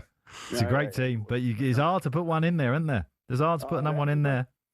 Definitely. There's not too many now. I wish we had some of them now. Absolutely. Yeah.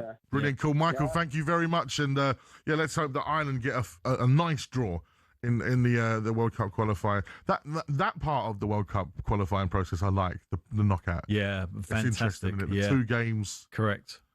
It's good. It's good. Yeah, fun. and I'm not sure. I'm guessing it's going to be seeded, i.e., where you finish in your group, how many points you got. If you get the home tie on the second leg, that might be in the draw. I don't know, but that's so relevant. That's so important. That does away goals count? Because obviously in the Champions League they don't count anymore, do they? No, I don't think away goals will count in today's era. I don't think they will. Is that away goals completely done in all competitions? I need to find that out actually. Are away goals done in all competitions? Because no Champions League, that's not a thing anymore. No. Producer Ross should know. I'm pretty sure. If away goals are done in all competitions now, because I know in the Champions League that they are. We'll find out. I'm sure someone will tell me.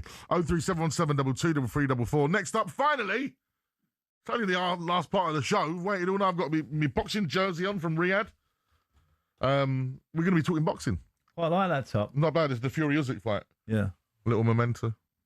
Usyk's my favourite. He's a good guy. Yeah, he was there last night, wasn't he? No. Oh, I thought I see a picture of him arriving. I very feel.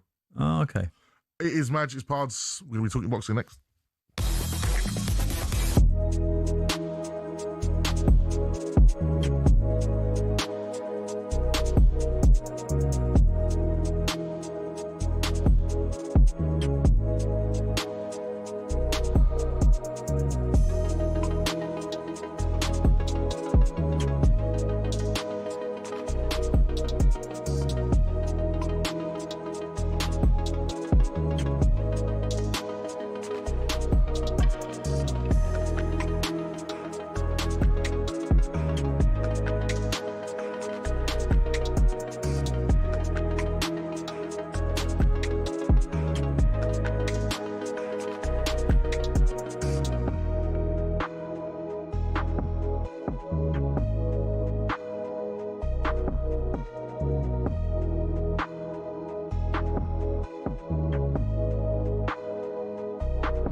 The boxing gods are certainly smiling on us tonight. Can the sequel supersede the original? This is Fight Night Live from the Tottenham Hotspur Stadium on talkSPORT. It's what we've all been waiting for, and how are the tactics going to unfold? Oh my days! 50 Cent is accompanying Chris Eubank Jr. to the centre of the ring. There's a good right hand over the top from Ben, and another one. Oh, good right hand from Ben.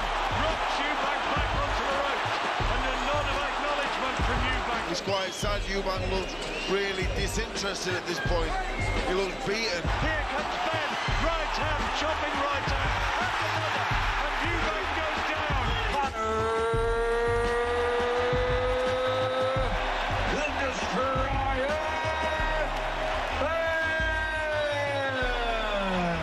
This is the end of the Ben Eubank saga.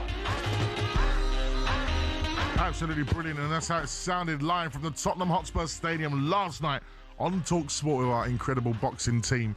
And don't forget as well, the talkSPORT Boxing YouTube channel. Become a subscriber today to catch up with all the latest from the world of boxing. And I was there in the capacity of being the guy that provides the soundtrack. I was DJing last night at the Tottenham Hotspur Stadium for that fight, and involved in, you know, some of the ring walks and the music, etc., as I do, as the musical director of the events. Very good. And wow, what a night, what an atmosphere. I've got to first say that it was not just... You know the stadium, right? Yes. You know, we have this... sometimes you get those games at Spurs and they say, oh, the crowd didn't really get involved, although you got that great big bank. What is the boxing like? Is it like a really good arena for boxing? Yeah, it's just... It's an all-purpose stadium. It's amazing. Yeah. Concerts, everything. So it does the job. You know, it's just fantastic. I just got to say, you know, obviously we heard the highlights there, but I've got to mention Jack Cattrall, who was on chief support. He fought Usman and was absolutely fantastic. Won with a TKO at the end. I don't know if you've seen that fight before. I was actually at a dinner party last night. Very nice. But Usman was punched into the ropes. He was out the ring. It was pretty, you know, he was a bit worried for him, but he was okay, which is nice. Yeah. And he looked absolutely amazing. He's from Chorley as well. So a big shout out to Jack. He's got big potential for next year, I think. But then back to the Ben Eubank fight. I don't know whether or not the fact that Chris Eubank Jr.'s, you know, having twins, they're coming into the world. He had that big fight last time. I think the last fight was such a great fight. 12 rounds they both put so much into. And obviously the whole, you know, losing the weight and the fauna suits and all that. Yeah, it was a right sort of saga, the whole event. A lot physically to take on. And remember, that was April. This is only November. It's only, 6 months on? Yeah. Takes a lot. And I think, you know, maybe that last fight might have aged Chris Eubank Jr. a little bit. His heart didn't seem in it, did it? Not as much as Conor Ben's, who, you know what, really felt like his atonement. You know, a lot's gone on, you know, and he has, you know, he's been punished for the crimes, etc. He's been out. You know, he's had to pay his dues. He's done that. He's come back in. You know, a lot of people said off the back of their dads, of course, the legacy of the Ben Eubank, which has been one of the best feuds in British boxing history. Last night, it was put to bed, and I don't think we're going to see it again, which is good. And I think Conor Ben showed last night to a lot of people he's a good boxer. Yeah, a couple of things I want to just add on to that. Firstly, you know, when they talk about desire and will to win, like you say to your kids, don't you? Or when you're coaching, you got to have that will to win. And Conor used that power to actually perform a better technical game. Does that make sense? Yeah. So his desire was such that he knew he needed to box better, needed to box cleverer. So the desire drove him to a better performance technically. So that's where it's not all about, you know, being aggressive and trying to. It's actually about thinking, the desire to think your way through a game. Sometimes a football match or a boxing match. But another point I want to make, which was really remarkable to me in the rugby. So I'm watching the rugby. There's 20 minutes in the game, Madge, and one of the England players has to go off, right? And I wasn't sure why he was going off, and he was really upset about going off. And it was an alert from his gum shield. that it had an impact that was sufficient. Oh wow! To them to have a head test, right? To see if he had concussion. So they take him down, and then you get a Marcus Smith come on, who ended up being a great replacement. So the player goes down the tunnel, and for sure, and it was true. He had a concussion, so he got withdrawn from the game. Now, my question therefore is, boxers obviously are not using that same kind of gum shield, are they? No. Can't be, but maybe they should. I'm not saying at the same level, because obviously you're getting punches to the head, but it made a bit of sense to me. Does it make sense to you what I'm saying? Absolutely, with the technology. If you've got the technology, then you want to... We've obviously lost a lot of fighters in the ring, with head injuries, etc., etc. So, if you're taking too much punishment, maybe the gum shield could come to someone's aid. It was just a thought. Absolutely, and it's great when we see the boxers come out of the ring and they're safe, because that's the main important. And you know what? What made me think of that was when you were saying about the boy went through the ropes. Yeah, and you was worried. Yeah, absolutely. But the thing I love about boxing is the respect between the fighters afterwards. They're giving each other a hug. They've just battered each other. And one thing the corners, and all for the staff. And one thing I'll say about Eubank Jr. was his grace in defeat last night. Yes, for sure. He really spoke Conor up, which was really nice to see. And now it's all about Conor and what he can do in his career, because he's still young. Yep. He's young enough to go win a world title. There's talk of him moving down to the 147 division, which at the moment the likes of Rolly Romero have belts, and I've seen Rolly Romero in the flesh. So for those, obviously to the layman in the street, Conor was fighting up a weight, really, wasn't he? Yeah. Because his size and the size of him and his body really should be fighting at a lower weight. Yeah, a lower weight, but 147 is a really difficult weight for him to get. That he'll get to, but that is a division where he 100% can do bits in. Like I said, WBA at the moment is Roland Romero. You've got Mario Barrios, who's the WBC. Lewis Crocker is the IBF champ, and Brian Norman is the WBO at the moment. And I think there's no Mexicans in there. There's usually a few Mexicans and in that kind of list there. South Americans. The Roland Romero, and like I said, I see him fight in New York.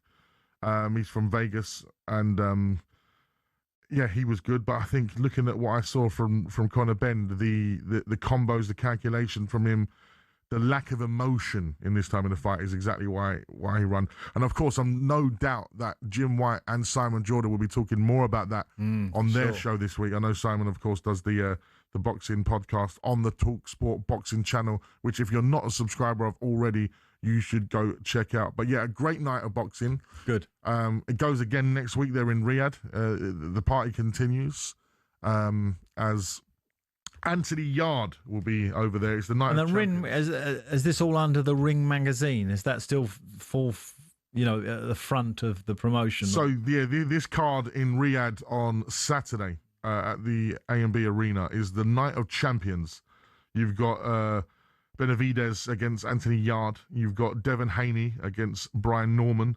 You've got Sam Noakes, one of our own. Big shout to Sam Noakes against Abdullah Mason. And Jesse Bam Rodriguez against Fernando Martinez. But Anthony Yard, the beast from the East, against David Benavidez. That is going to be a great fight. Okay. So that's a lot to look out for. And as I say, I'm sure that Simon and the crew will be talking a lot of boxing this week on talkSPORT. Still to come, we pass the baton to Danny Kelly, of course, on the Trans-Europe Express, and we'll reveal who our mystery musical footballer is. And we'll be discussing a huge week for the home nations. To find a way phone in on talkSPORT.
It's a beautiful day. Sky falls, you feel right. Let's get down to business. Give you one more night. So this is our musical montage of our mystery footballer. YouTube Beautiful Day, Tiesto, Let's Get Down to Business, and Monty Python, Bright Side of Life. And the answer, of course, was, Pards, Troy Parrott, our player of the week. Because you two are from Ireland. Yes. Tiesto's from Holland. And Monty Python's was because of the parrot sketch. It's a little bit left field. Left field, but I think the two give it away. Yeah. The first person who got it right was Tony. Well done, Tony. Go on, Tone. Up the tone. Thank you very much, Tone. Right now, every week, we ask for your WhatsApp voice notes with our very distinguished trail or jingle, whichever you want to call it. This week, you have not disappointed yet again. DJ Kitch, are we ready with these voice notes? Fantastic. Up first, we have Danny, who has had a happy international weekend. Evening, lads. Great show as always. It's Danny here from Norwich. 3 positives for me this weekend. First one is Norwich didn't lose. I've got Maltese and English parents, and both countries won. Not only did England win, but Malta won against Finland on Friday, which was a bit bittersweet because it was Timo Pukki, the legend, his last international match. So it's been a good weekend all round. Madge, shout out to you. We had a brief chat on Instagram in the week. Just wondered if you wanted to give Say It Lad a reach out. That would be amazing. Keep up the good work. Shout out to Danny there. He's Say It Lad is the mental health charity campaign that Danny set up. Oh, nice one. Got some great people involved. David Bentley. Is he? Okay. Locksmith from Rudimental. And it's all about men talking out their mental health and, you know... Expressing. Yeah, it's good stuff. Good. Check it out. Say It Lad. Next up, we have... so I nearly said Scorcher, because he's a rapper who I know. Sorcha, the Island... I think I hopefully said this right. The Island fan with her voice note. Hi, Madge and Pards, long-time listener. I'm Saoirse. Madge, wanted to comment on what you said last week. I think it's so important that men talk, and just overwhelmed by how open and honest you were last week. With a name like Saoirse, of course, come on, you boys in green. Next stop, America. Love that from Saoirse, and I'm glad I got her name right. As an half Irish person, I should definitely get those kind of names right. It's like when you read Owen, the way it's spelled in Ireland, it's fantastic. But yeah, lovely. 2 little voice notes about the impact that we had on people last Sunday, Pards, especially during Movember, which big shout, I've seen it on your chest, and big shout to Eddie Hearn, who brought that up in the press conference last night, which I thought was really good. Oh, good. Last but not least, we have another Irish fan with Michael. Yeah, how you doing, lads? It's Michael here in Wicklow, in Ireland, just south of County Dublin. And I'm still getting over the result today. It's just been absolutely incredible. This team was down and out and dead, and no one gave them a hope, including me, including everyone. And in 2 games, they've turned it around, beating Portugal the other night, 2-0, and then winning away in Hungary today in the most incredible scenes as well. In the 96th minute, Troy Parrott has written himself into Irish soccer folklore. Just incredible. And for what the lad has been through as well over the last few years, real crisis and confidence and everything. I couldn't be happier for him. And he's a dub as well. Anyway, cheers, lads.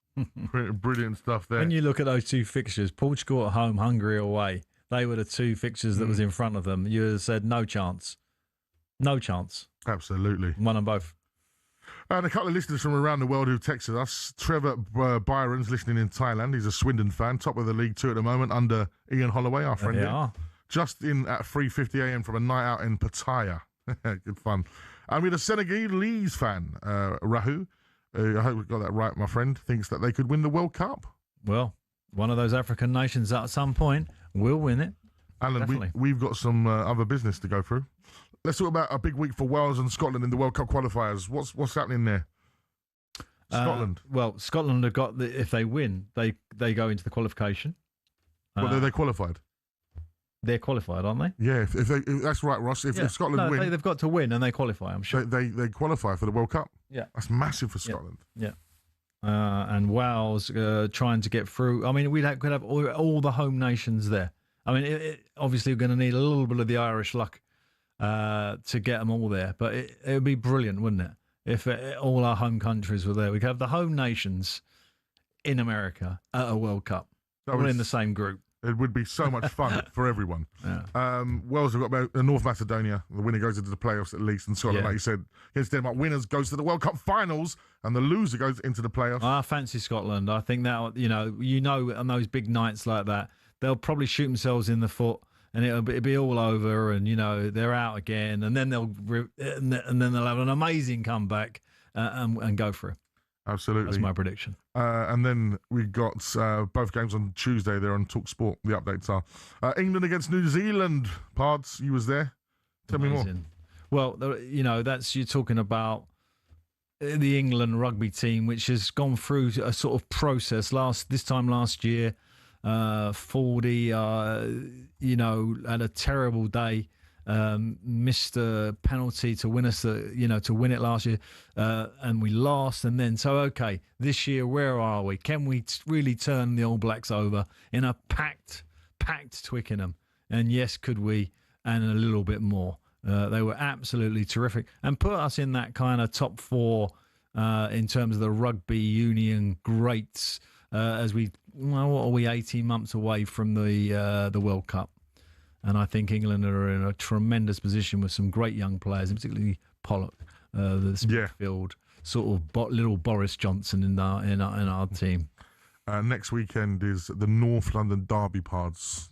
I'm not looking forward to it. I won't lie. When's the last time? How many times you won there? It's not been much. I think the last time we won there was when Yunus Kabul scored the winner. Yeah, I did bring it up because I looked at the stats. So I just wanted to just rub your nose in it a little bit. That's nice. But I thought we were friends. Yeah, I don't see you having the offensive power to trouble them. Although Gabriel got that, looks like a bad injury. I see a clip of him walking to the bus after the game, and he didn't look too healthy. So you're going to have to be a false change there at the back, which gives you a little bit of hope.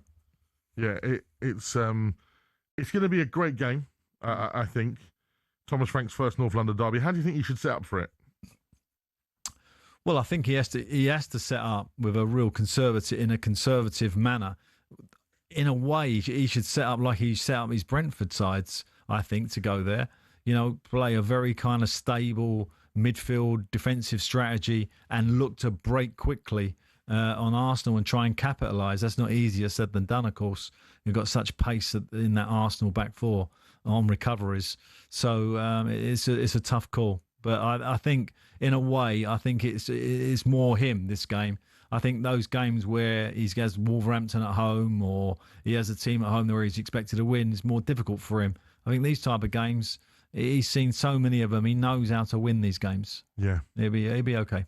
Yeah, let's see. Because I tell you what, it's. I look forward to seeing it and reviewing it with you in next week's Final Word when we're on at 6:30. Are we back to normal time next week? I would have thought so. Yeah, is the Spurs game on the Saturday or Sunday? I can't remember. Sunday. It's on the Sunday. What? Yeah, it's 4:30. It's the big 4:30. Yeah, of course it is. Didn't even know.